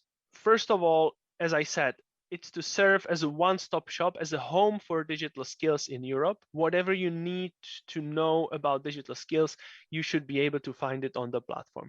Of course, we ourselves have the Digital Skills and Jobs Coalition and the 25 national coalitions for digital skills and jobs, who should use and who are already using the platform as their tool to scale up and to share what they are doing. We have the Digital Decade targets that have been announced a couple of months ago. Just to remind, 80% of Europeans with at least basic digital skills, and 20 million employed ICT specialists by 2030. So the platform is one of the tools, or one of the concrete solutions to address and to bring us closer to these targets.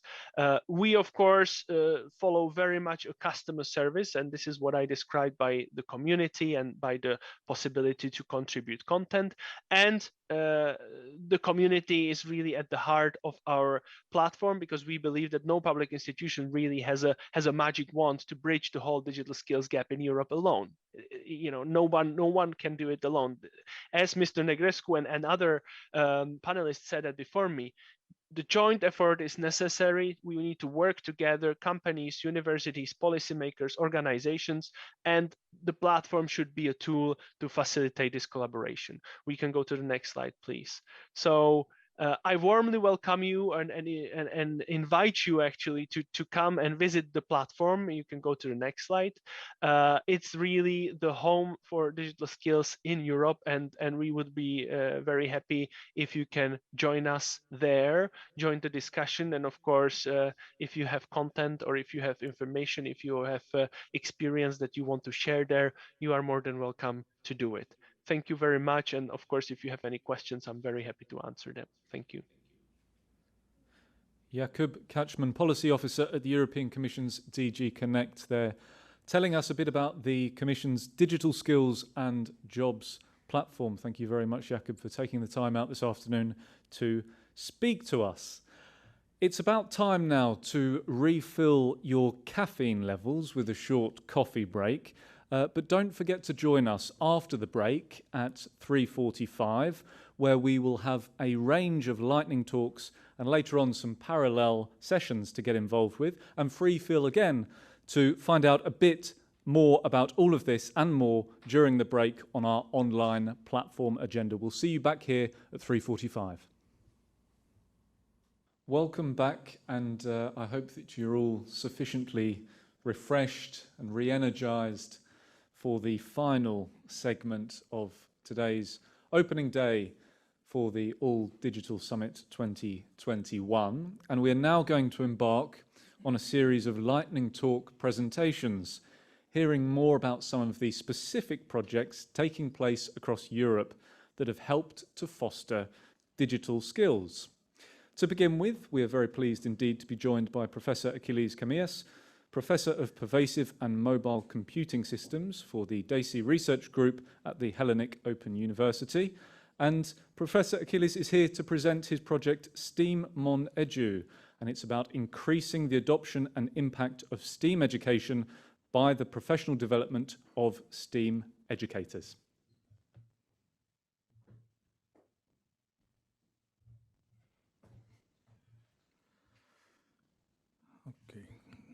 Good afternoon. It's nice to that you give us the opportunity to say a few words about our STEAMonEdu project. As an introduction, to remind you that tomorrow we're having the final event of the project, so you are all invited to attend. In this event, you will get more detailed information about it. So, STEAMonEdu is about the competence development of STEAM educators through online tools and communities. It's an Erasmus Plus KA3 project that I am coordinating. Right. The aims of the project is to contribute to innovative and cross-disciplinary approaches in implementing STEAM education, and we are putting the educators in the center of it. So we are trying to improve their competencies, the STEAM-related competencies, and provide them with a complete framework that integrates all aspects of teaching STEAM.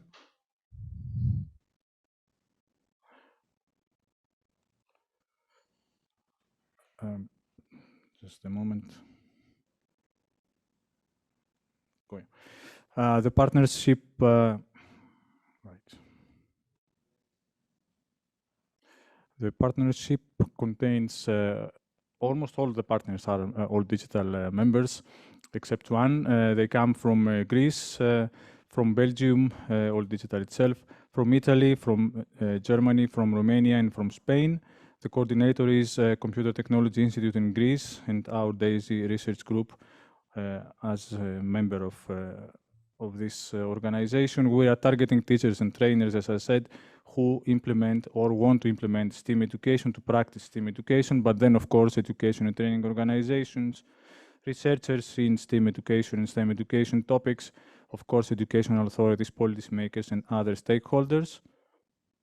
Our approach is to first help educators participate, develop a community of practice in which they have, of course, the central role, then develop their identity as STEAM educators, and finally support their professional development via specific actions and deliverables that we have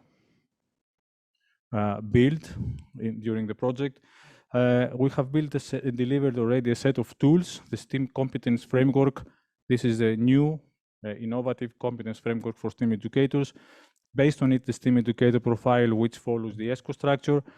Based on it, a self-assessment tool that can measure the readiness of STEAM educators, which is based on the selfie structure. Then, for the first time, we developed an integrated STEAM education framework that contains, that is addressed to the STEAM educators community. It's supported by an online collaborative platform. It contains the STEAM education framework, body of knowledge, good practices, and so on.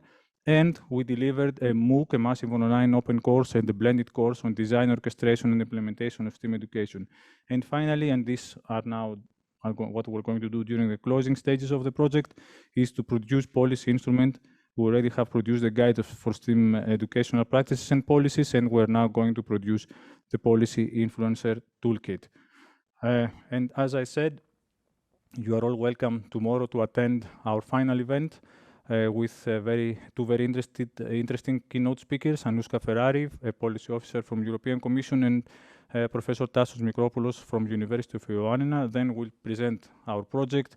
We have another set of learning talks with projects related to STEAM education, and a very interesting panel with the participation of Eric Borhausen from from EACEA, Dr. Águeda Gras Velasquez from European Schoolnet, Cecile Lemonica Cruz, a project manager of a sister project, CESI, and Dr. Sophocles Soteriou, an expert on STEAM education and open schooling.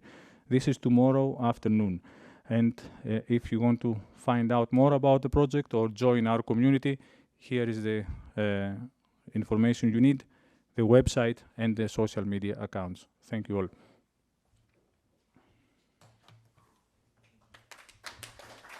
Wonderful. Thank you there to Professor Achilles Kamias for telling us a bit about the impact of STEAM education by the professional development of STEAM educators. And yes, indeed, you can follow more of those types of discussions as part of Day 2 tomorrow. Next up, we're going to hear about Social Hackademy. This is a project that fosters digital skills and competences of young people from disadvantaged backgrounds by implementing collaborative educational activities based on the Social Hackademy co-creation methodology. And to present this project, we're very pleased indeed to be joined by Borut Sink, Project Officer at All Digital.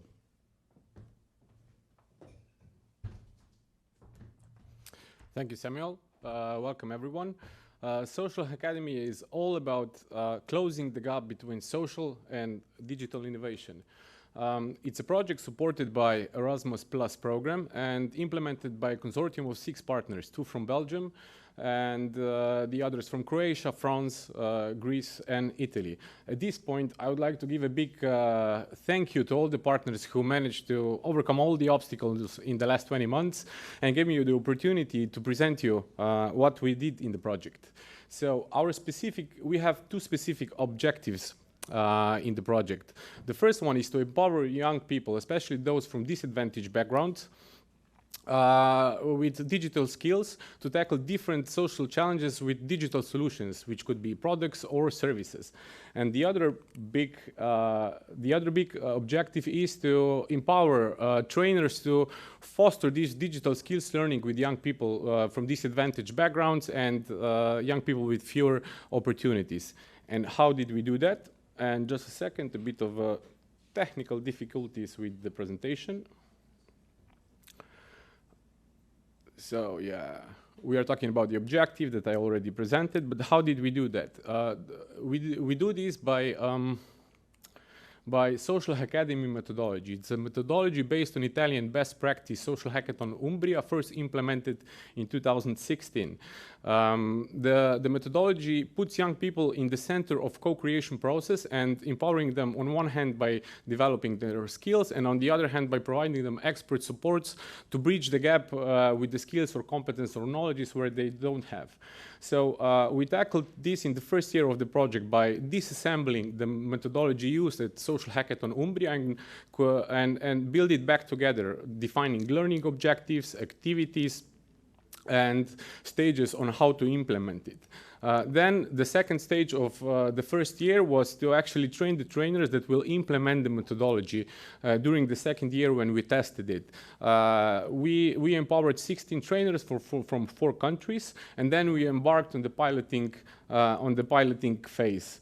For that, we established social Hackademy labs in Croatia, France, Italy, and Greece. And social Hackademy labs are grassroots laboratories that feature two types of activities: the training courses on digital skills for young people and social hackathons. So young people first enter the training skills. We opted for three different types of digital skills to learn: web design, visual and graphic design, and native mobile app development. And once they finished the training courses, then they were teamed up with experts to tackle and to enter into the social hackathons. Our social hackathons differ from, let's say, classical hackathons in 2 important points. One is that all young people, no matter what the level of their digital skills, are welcome. And we help them, like I said, by teaming them up with experts and mentors to help them develop digital skills. And the other important part is what they tackle, the challenges. The challenges are connected to the Agenda 2030 of the United Nations and the 17 Sustainable Development Goals. And we identify these challenges by a call to stakeholders on local, regional, and national levels. And once we had the challenges, we had another call to pair these challenges with specific digital solutions. So young people, together with the experts, then tackled these pairs, challenges and solutions, and came up with very interesting ideas and products. So for those interested in replicating, implementing the methodology, we have tools, a package that supports you with that. So we have the course outlines, we have the handbook for trainers, we have the methodology guide, which is basically step-by-step how to implement it. And we also developed a Social Hackademy online platform that acts as a one-stop shop for implementation of the methodology. It offers building groups, repositorying materials, organizing events, and highlighting all the results from different stages of methodology implementation. Here you'll see some of the highlights from our hackathons. The last one actually finished in September, and I hope that this, together with my short explanation, motivates you to join us on Friday, on the 3rd day of All Digital Summit, which will be entirely dedicated to the Social Hackademy as such.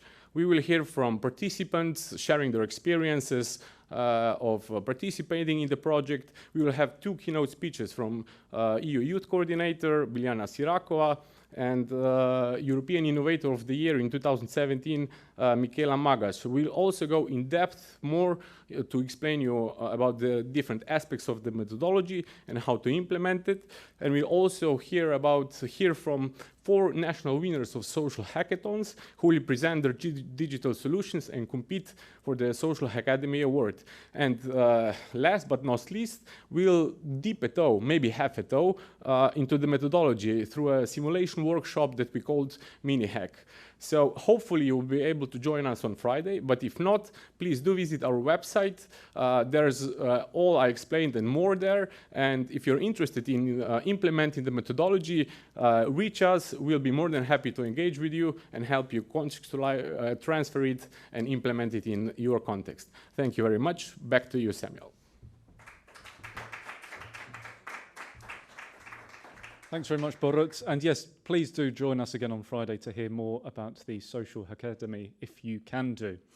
Next up, we're going to hear more about AMELiE, a project about training teachers and representatives of school communities about advanced media literacy skills and the issues of online hate speech. And through the magic of the World Wide Web, we are very pleased this afternoon to be joined by Chiara Borsini, Project Manager at the European Grants International Academy.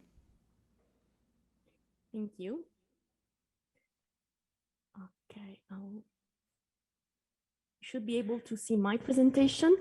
I'm really glad to be here to present the AMELiE project, which stands for Advanced Media Literacy Education to Counter Online Hate Speech.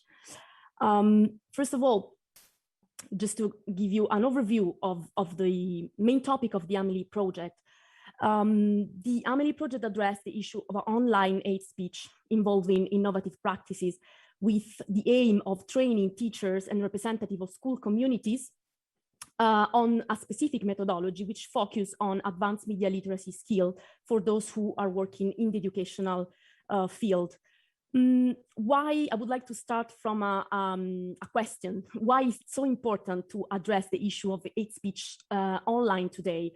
I guess that all of you have heard about, unfortunately, this issue because it's something that is really actual, but why it's so important to talk about hate speech online, especially in the educational context. I would like to start by telling a real story that we had the chance to know thanks to the AMELiE project in our research phase, where we had the chance to listen to stories from representatives of our target group who are teachers, mainly teachers. And this is the story of an art teacher who was working in a high school, and he unfortunately had to face a very difficult situation because one of his students was a victim of cyberbullying. This happened because her boyfriend and classmates shared compromising videos and pictures of her initially through chats, and then all these pictures and images went on the social media, and this girl had to counter a very difficult situation while she receives lots of hate comments on social media. And unfortunately, what happens was that she was forced to change school, so leave the school. And this is something that really often happens. I guess that you probably have heard about stories like this. Victims of cyberbullying can be related to different contexts, and they can be victim because of their backgrounds, because their sexual orientation. This is something that is really unfortunately actual nowadays. What was interesting, and this is something that I would like to share today, is the fact that this situation had somehow made emerge the fact that in this case, in the case of this teacher, he felt that the school and his colleague were not able to somehow prevent from happening, from such an event from happening, and also the fact that they somehow failed in offering a safe school environment to this student in particular. And of course, from this experience emerged lots of reflection on the fact that the use of technological means without proper education, protection mechanism, and clear boundaries within student population can cause a very traumatic impact on young people. These are some of the questions that I would like to share with you today, just because they lead to another important question, which is related to the importance of running projects like AMELiE, because these are some of the questions that the representative of our target group made emerge and share with us. And they are focused on the role that media literacy has in helping young people to protect themselves from these kinds of misbehaviors, and also how many children suffer as victims of cyberbullying without the possibility to realize it, and what can be done about it, and also how a clear code of online conduct can help school community in providing healthy and safe school environment to the students. Also, a lot of reflection emerged about the situation that has been caused by the corona pandemic, since most of the students been by the fact that they were homeschooling, and so they were even more online than before, were more exposed to this kind of risk and this kind of communication. So starting from that, this is the main question that we ask ourselves. So why do we need to train teachers on how to face the hate speech phenomenon? These are some of the inputs that we collect from the teacher, from them. And this is somehow underline why it's important to act in this sense. So the idea is that there's a general sense of inadequacy among the teachers. the fact that most of them feel like they are in a sea with no swimming knowledge, and there's a recognized general common lack of specialized tools in dealing with these kinds of situations, as well as the fact that it's really required the possibility to introduce in school programs positive thinking, empathic approach in order to allow the student to be in the shoes of the victims and also to understand how platform and online community works.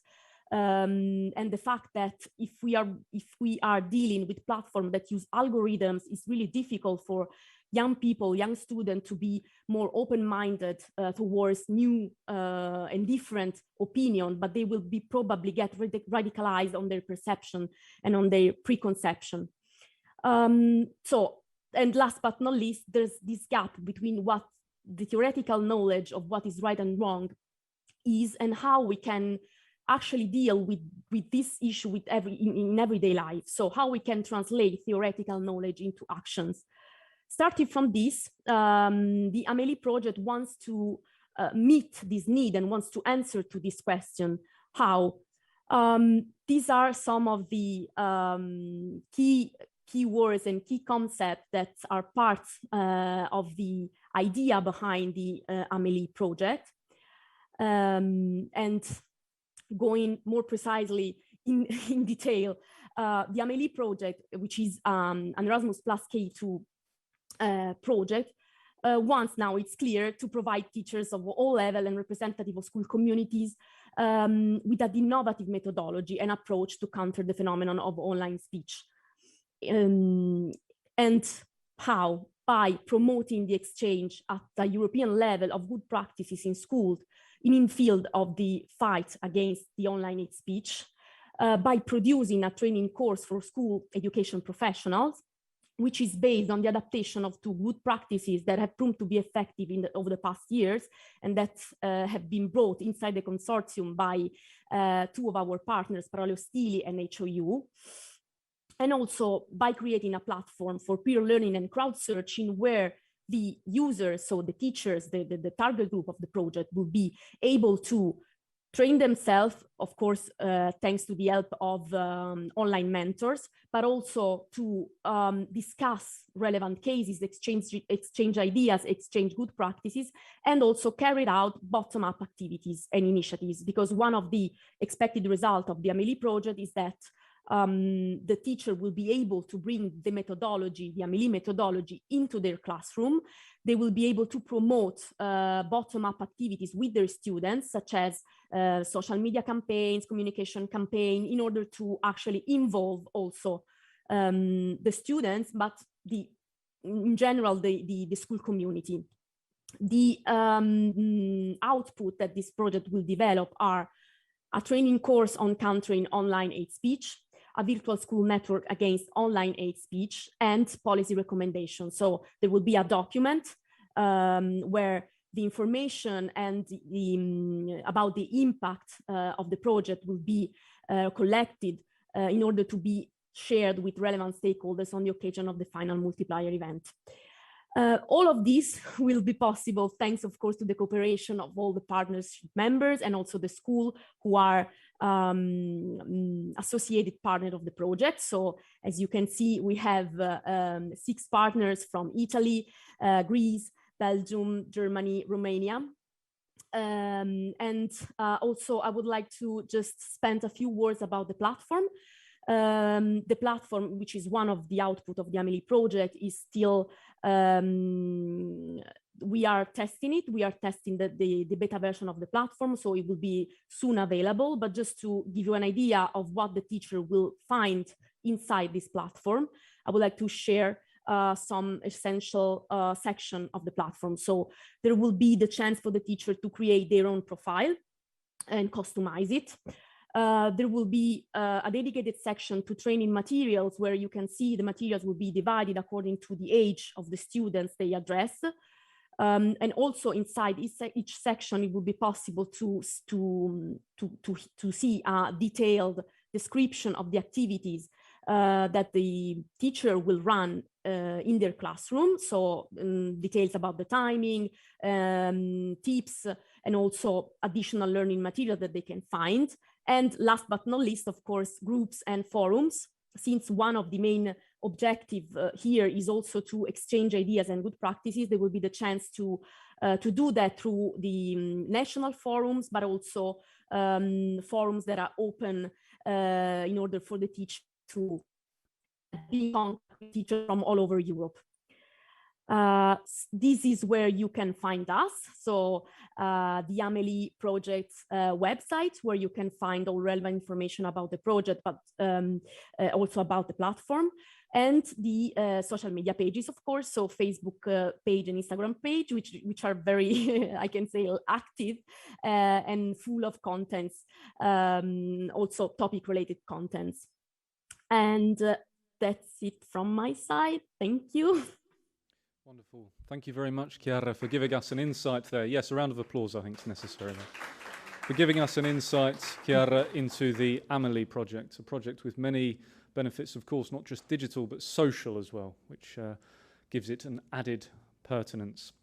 Next up, we have another project emanating out of the Hellenic Open University, and this project is called BIBLIO, and it's about addressing the skills gap in the library sector due to the digital transformation that is changing the role of libraries and library professionals.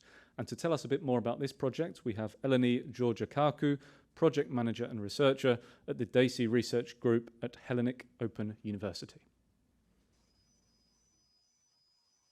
Hello everyone, just give me 1 second to be able to share my presentation.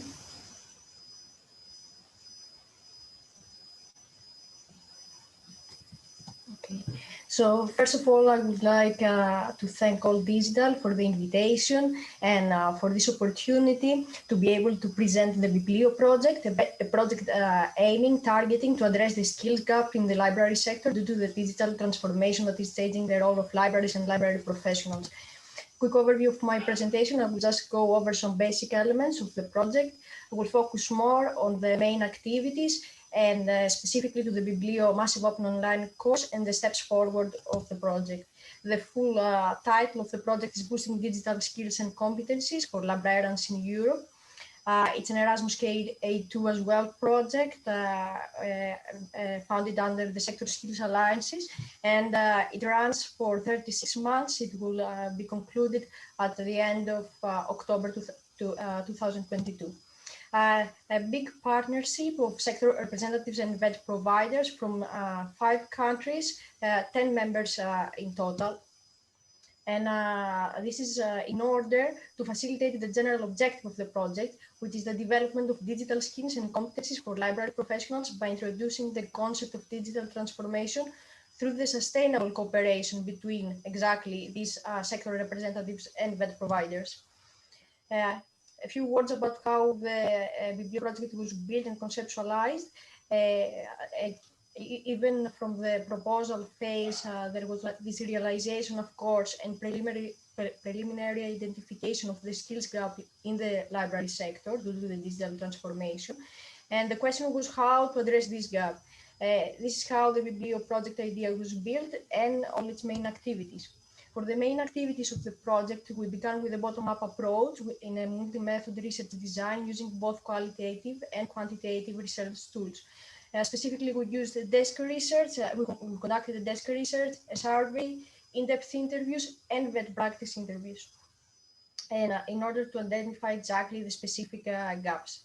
Throughout the research activities, library professionals indicated the need, specifically the need for communication skills, community engagement, and digital skills for work.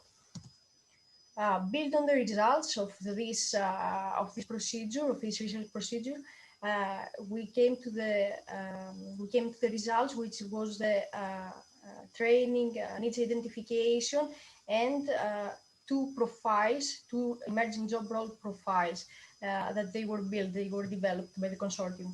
The first one is the Community Engagement and Communication Officer, CICO, and the second one is the Digital Transformation Facilitator, DG, with specific characteristics. 38 modules have been developed in the same framework, 20 modules for the digital competence and 18 modules for transversal skills. a few words about the two profiles, just that the SICO profile is more a transversal public-facing profile, community-focused, and complementary profile to other library staff members. And about DG is more of a technical profile with the main target to support to other colleagues and a higher expectation of digital proficiency from this role. A modular training program has also been developed, associated, of course, with these two profiles. This is comprised of a massive open online course developed by the DAISY Research Group of the Hellenic Open University, and it will be followed by a specialization course. The current status right now, where we are at the project, is that the MOOC has already kicked off in October 4th, 2021. And it is being hosted in a dedicated Moodle server of DAISY. The course is being hosted there. Regarding the participants, this MOOC has been made available to all interested library professionals around the world via an open call, which was released in September, on the past September. If you can now please share the video. This video has been developed in the framework of the project as part of this open call, and it includes all the MOOC main characteristics.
Thank you very much for sharing the video. Back a bit to my presentation. As already mentioned, this video has been sorry, maybe cannot see my screen. Maybe share again. Okay.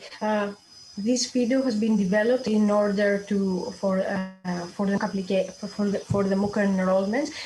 Just one fact here, that the original target was to enroll at least 400 professionals from the BIBLIO piloting countries, and at the end the reached number is more than 1,400 people, more than 1,100 people from all the piloting countries.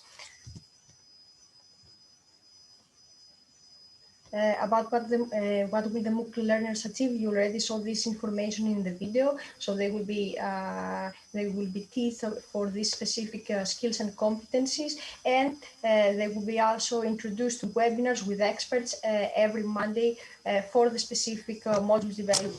The MOOC environment is held, like I said before, in the dedicated server of DAISY. And here again, you can see a few specific screenshots from the platform. And for the steps forward, so what comes next to the specific for the BIBLIO project. So following the finalization of this massive open online course, we will proceed to the specialization course, which is going to be comprised by blended training course, online case and self-study, face-to-face training, project-based learning and assessment, and work-based learning to all the piloting countries, so both in Bulgaria, Greece, Italy, and Latvia. Of course, for more information on the BIBLIO project, or only the information in the MOOC and in the specialization course, you can visit our website and all the social media. You have already seen them in the chat. You can also find them in my presentation. Thank you very much, everyone, for your attention. Wonderful. Thank you, Eleni, there for telling us a bit about your BIBLIO project. We have 2 more presentations to go before 4:30, and I'm very pleased indeed to see that we still have with us from the beginning of the day Anthony Giannoumis, Associate Professor of Universal Design of ICT at the Department of Computer Science at Oslo Metropolitan University, to present a project called EU about building capacity in gender-inclusive innovation in Europe and partner countries worldwide. Anthony. Thank you so much. I sincerely appreciate the chance to come back and speak again. Hopefully everybody can hear me. Okay, I'm seeing nods, so that's good news. I want to first say that one of the main aims of EU is to decenter focus from people in positions of power to people who have been marginalized and who are the next generation of voices in gender equality. So you might be looking at me thinking, but Anthony, then why are you here? And I am here because the person who was originally supposed to present this piece of work is actually out on sick leave temporarily. So our thoughts will be with her as she recovers. So that is a brief explanation as to why I'm back. Equals is part of a global partnership of some 100+ organizations around the world. It is part of a international focus on gender inclusive technology. And what I am leading is an EU-funded project called Equals EU, which in some ways is a subset or offshoot of that broader global network. Now, Equals EU is one of these kind of projects that are 1 in a million chance of getting, because we brought together a group of 19 consortium members from so many different areas and with such diverse backgrounds that I believe the work that we're doing is truly unique and will be truly innovative because of that level of diversity. So I'm really grateful to each of those organizations who are out there every day supporting me as the project leader and supporting the work that we're doing. These organizations span a huge range, everything from international organizations such as GSMA, which is the international organization that represents telecommunications providers, all the way down to small and medium enterprises focused on social impact and inclusion, and then all the way over to military defense contractors and universities that focus on internal affairs. We have a really broad range of groups coming together. We even have a university hospital who is a member of the project. So we have a lot of really great minds who are really focused on this singular issue of gender inclusive innovation. And while we have an EU focus, we actually have expanded the project scope to include a lot of countries outside of Europe. So within our consortium, we also have the United Nations University in Macau, China, as well as KAIST, which is a university for engineering technology in South Korea. And we've already started to get parallel projects coming to us and asking us if they can implement the Equals EU work plan in their countries. So we now have parallel projects going on in India, in Pakistan, Nepal, in Uganda, and in Mozambique. So So we're really fortunate that this project has gotten the attention that it has from the grassroots actors who are making change in their local countries. Now, we have basically 4 key activities that are wrapped up into the project. And the first one that we're in the process of concluding now is a holistic approach to understanding the actors, the relationships, and the innovations, the gender equality innovations that have occurred in about 25 countries around the world. This research study is going to actually create a policy brief, and appended to that policy brief will be the 25 case studies of each of those countries. So we believe it'll form a new basis for evidence-based research and a new basis for evidence-based policymaking and decision-making going forward. So we're excited to have that part of the project wrapping up by the end of this year, and you can count on us producing that report early next year, and it'll be available on our website, and I see that website has already been put into the chat. But in case you need it, it's equals-eu.org.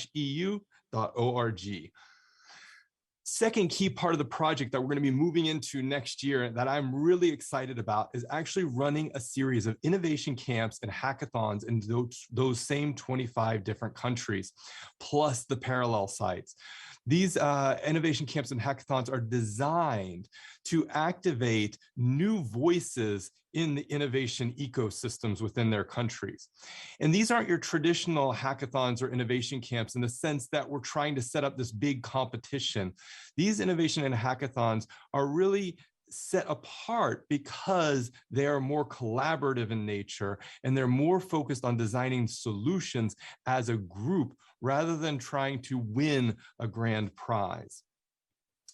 Following that, we're going to be taking the teams from those hackathons that are really invested in creating their solutions, and we're going to be working them through a 6-month incubator program in the hope to take their ideas, to take their novel solutions and putting them into a startup or putting them more into an entrepreneurial mindset.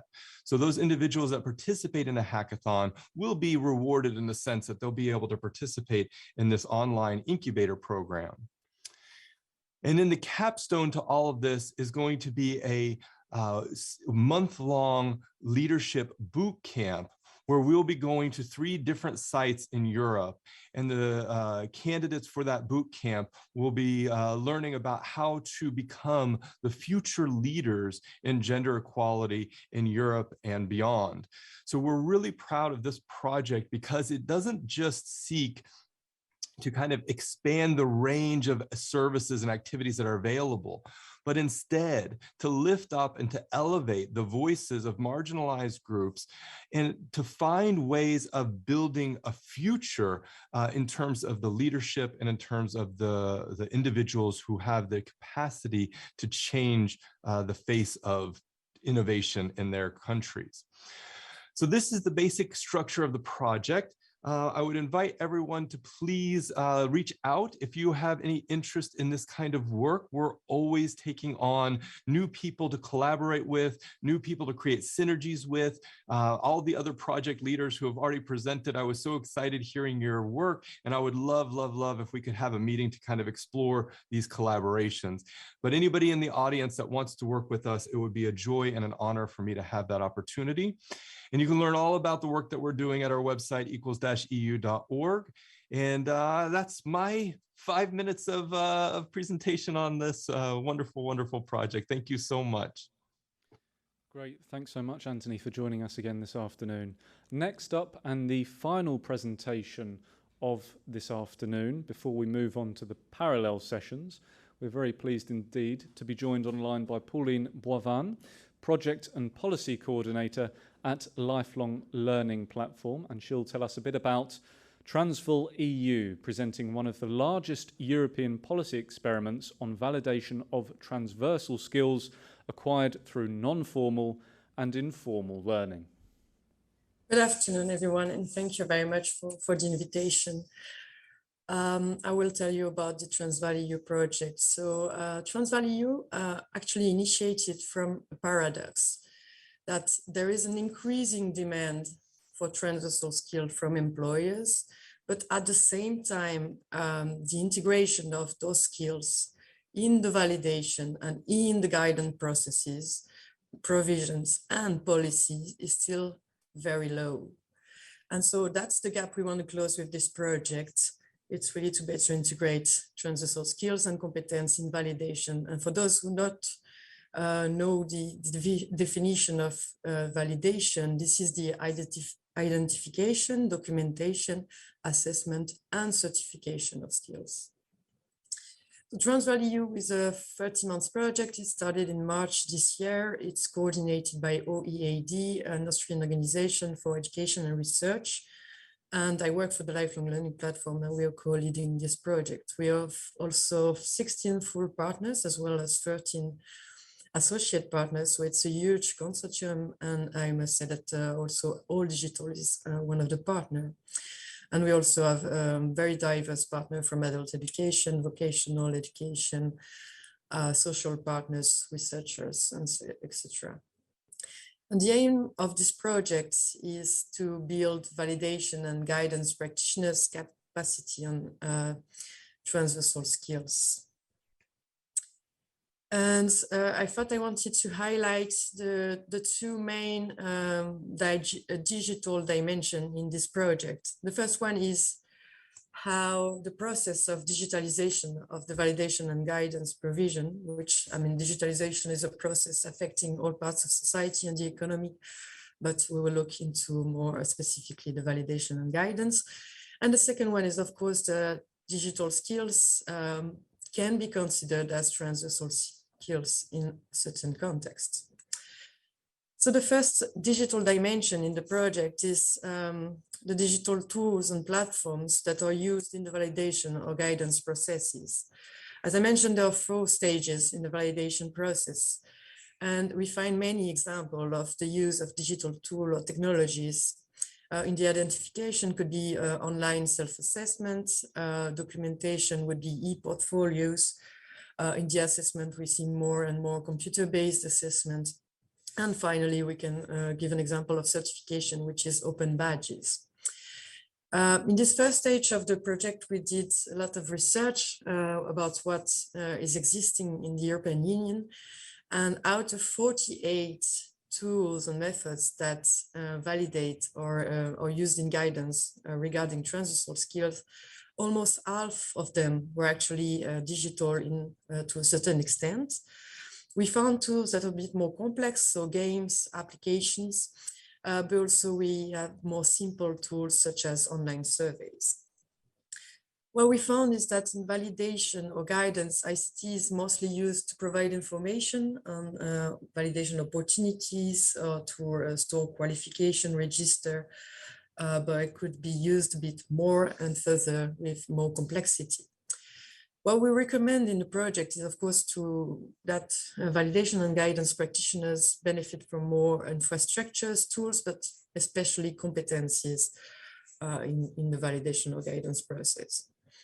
Because there are many advantages of using digital technologies. Of course, we can reach out to a larger number of users. We have great scale economy.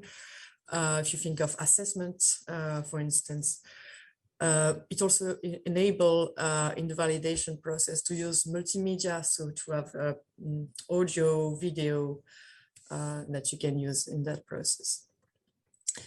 And the second dimension is digital skills, also transversal, and we've been looking very closely to the work done by ESCO, so the European Classification of Skills, Competence, Qualification and Occupation. And they've been working for 2 years on a mapping of transversal skills. And the result is that core skills like literacy, like mathematics, language, include digital skills. It's one of the 6 clusters that they have in transversal skills. And you can see here on the screen examples of how they define digital skills as a core skill, so working with digital devices and application, and then they list a number of sub-skills. In TRANSVAL-EU, we decided to focus on the communication aspects of those skills. And we are defining a referential, different levels based on EQF, from EQF level 1 to 8, on how to communicate using digital technologies. And It's a bit inclusive because we also mentioned how to use software, communication software. We deals also about digital identity and safety issues. And now in the project, the next challenge for us will be how to validate these digital communication skills, what tools and method we will use, and would be very happy to hear from your ideas if you have any good tools for doing so.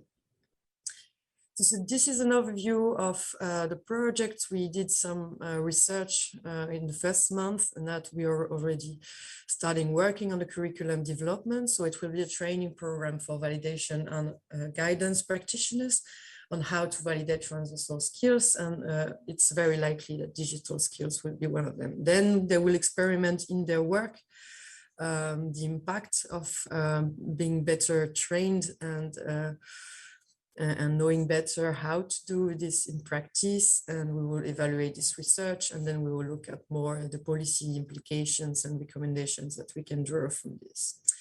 So to conclude with my presentation, you can go on the website if you want to learn more. I must say that for now, there's not so much outputs or outcomes yet available, but you can hear about the updates. You can also follow our LinkedIn page.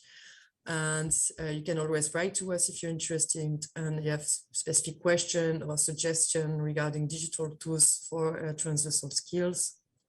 And yeah, really looking forward to hear from you. Thank you very much for your attention. And yeah, please join our LinkedIn page and follow the news. Thank you very much.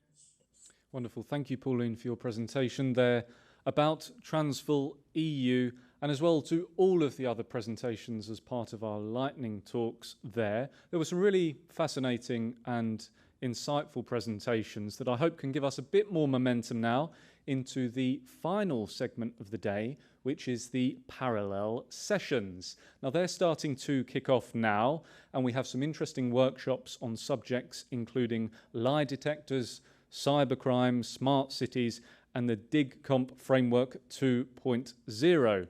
If you head over to the agenda on the top right of your screen, you'll be able to select the session you would like to participate in. And if you have any technical issues at any time, please email us at summit@all-digital.org.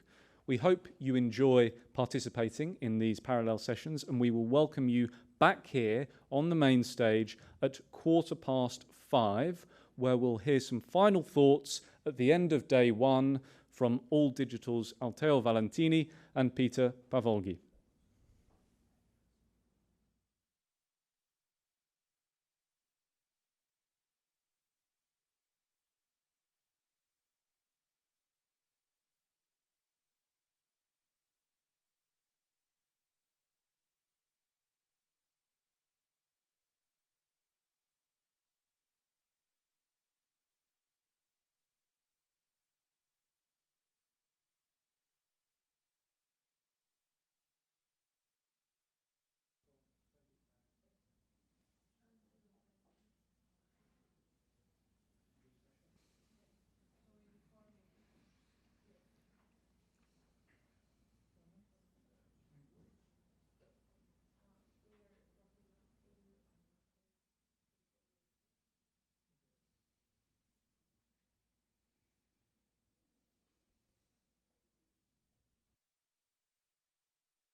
Welcome back to all of our attendees tuning in now, and we hope you enjoyed taking part in the parallel sessions that should be wrapping up right about now. And what a jam-packed day it has been, the opening day of the All Digital Summit 2021.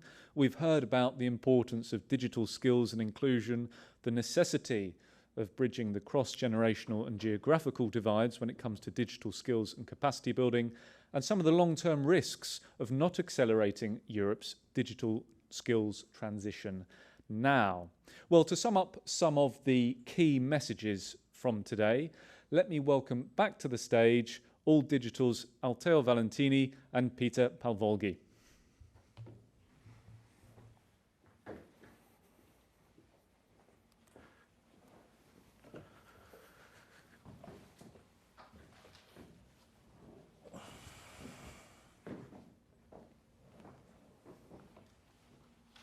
Hello. What a day, huh? It was really, let me congratulate with all the speakers and all the contributors to this fantastic first day of our Summit 2021.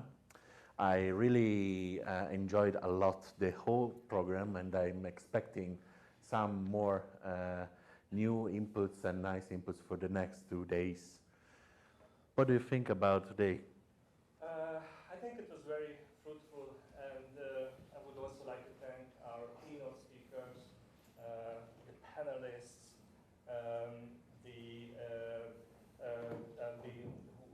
the lightning talk and informative session speakers, and finally those who have organized the parallel sessions for us.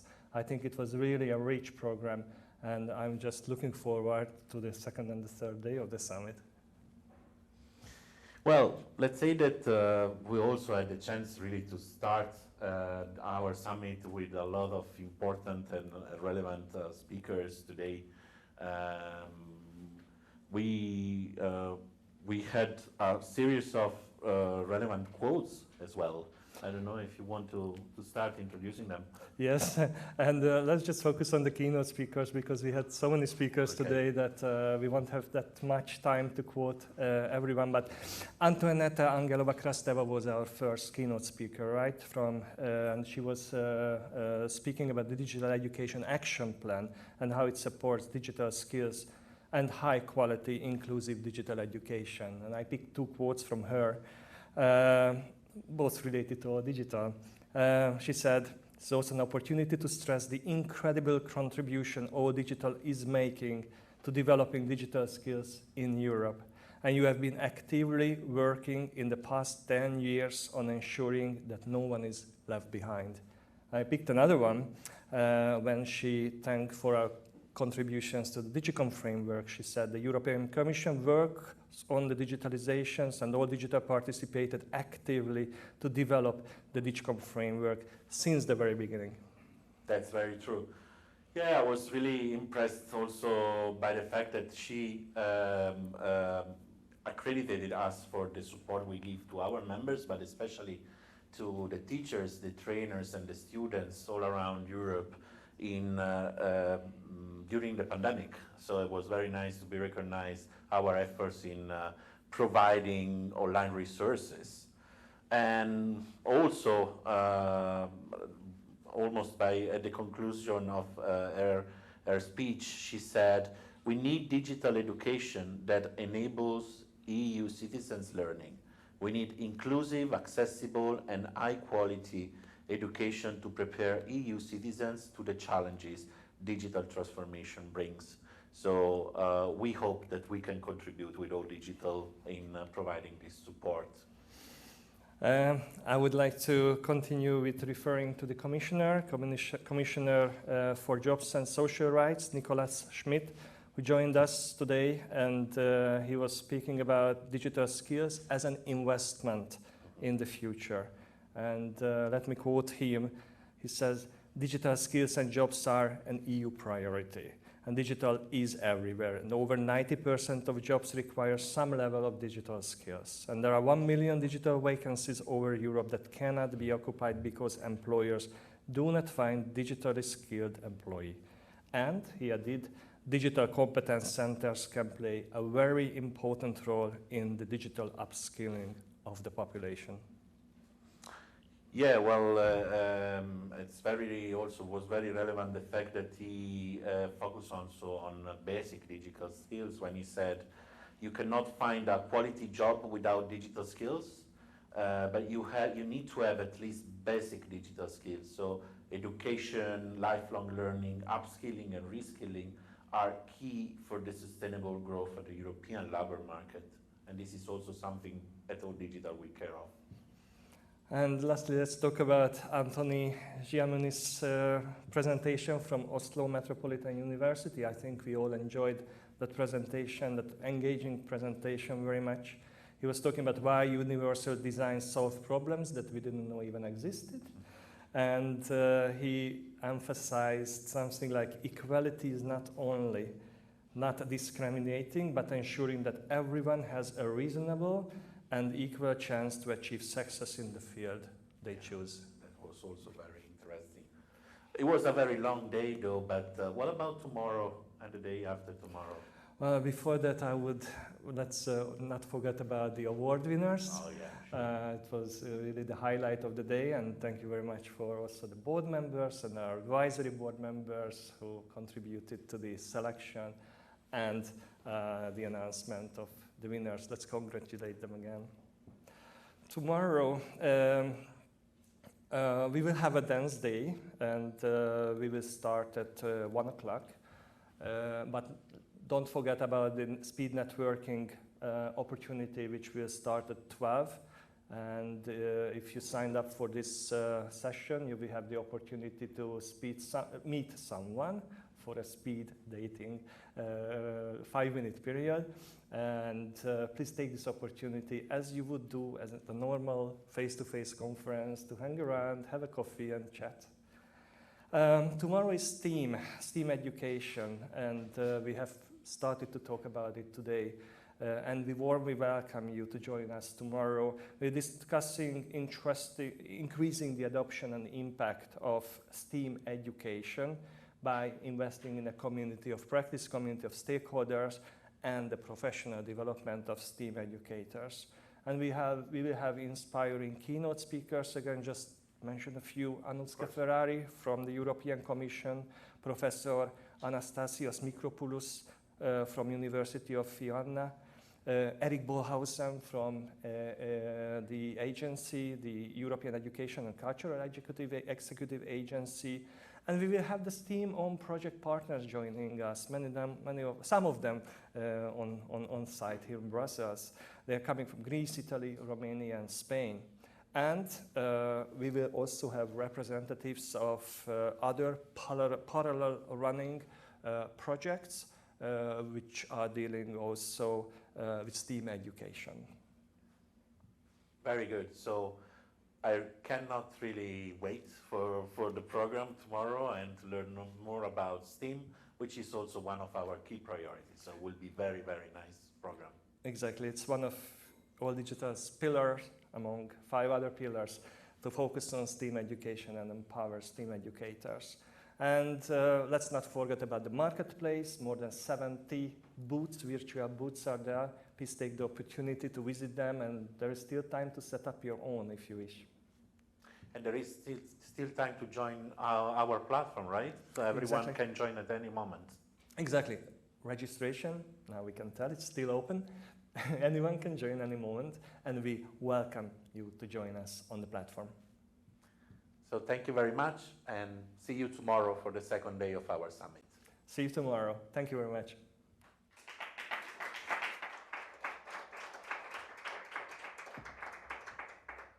Thank you very much there to Altheo, Valentini and Peter Palvolgyi with some concluding remarks. And that does indeed mark the end of day 1 of this year's All Digital Summit. For those of you who would like to re-watch today's session, please stay tuned to our social media accounts where the recording will be posted in the coming days. And as Peter and Altheo just said, tomorrow, of course, there will be a stellar lineup of professionals gathering to talk about the importance of STEAM education and resources. Thank you very much indeed for joining us today, and we will see you tomorrow where the opening plenary will kick off at 1 p.m.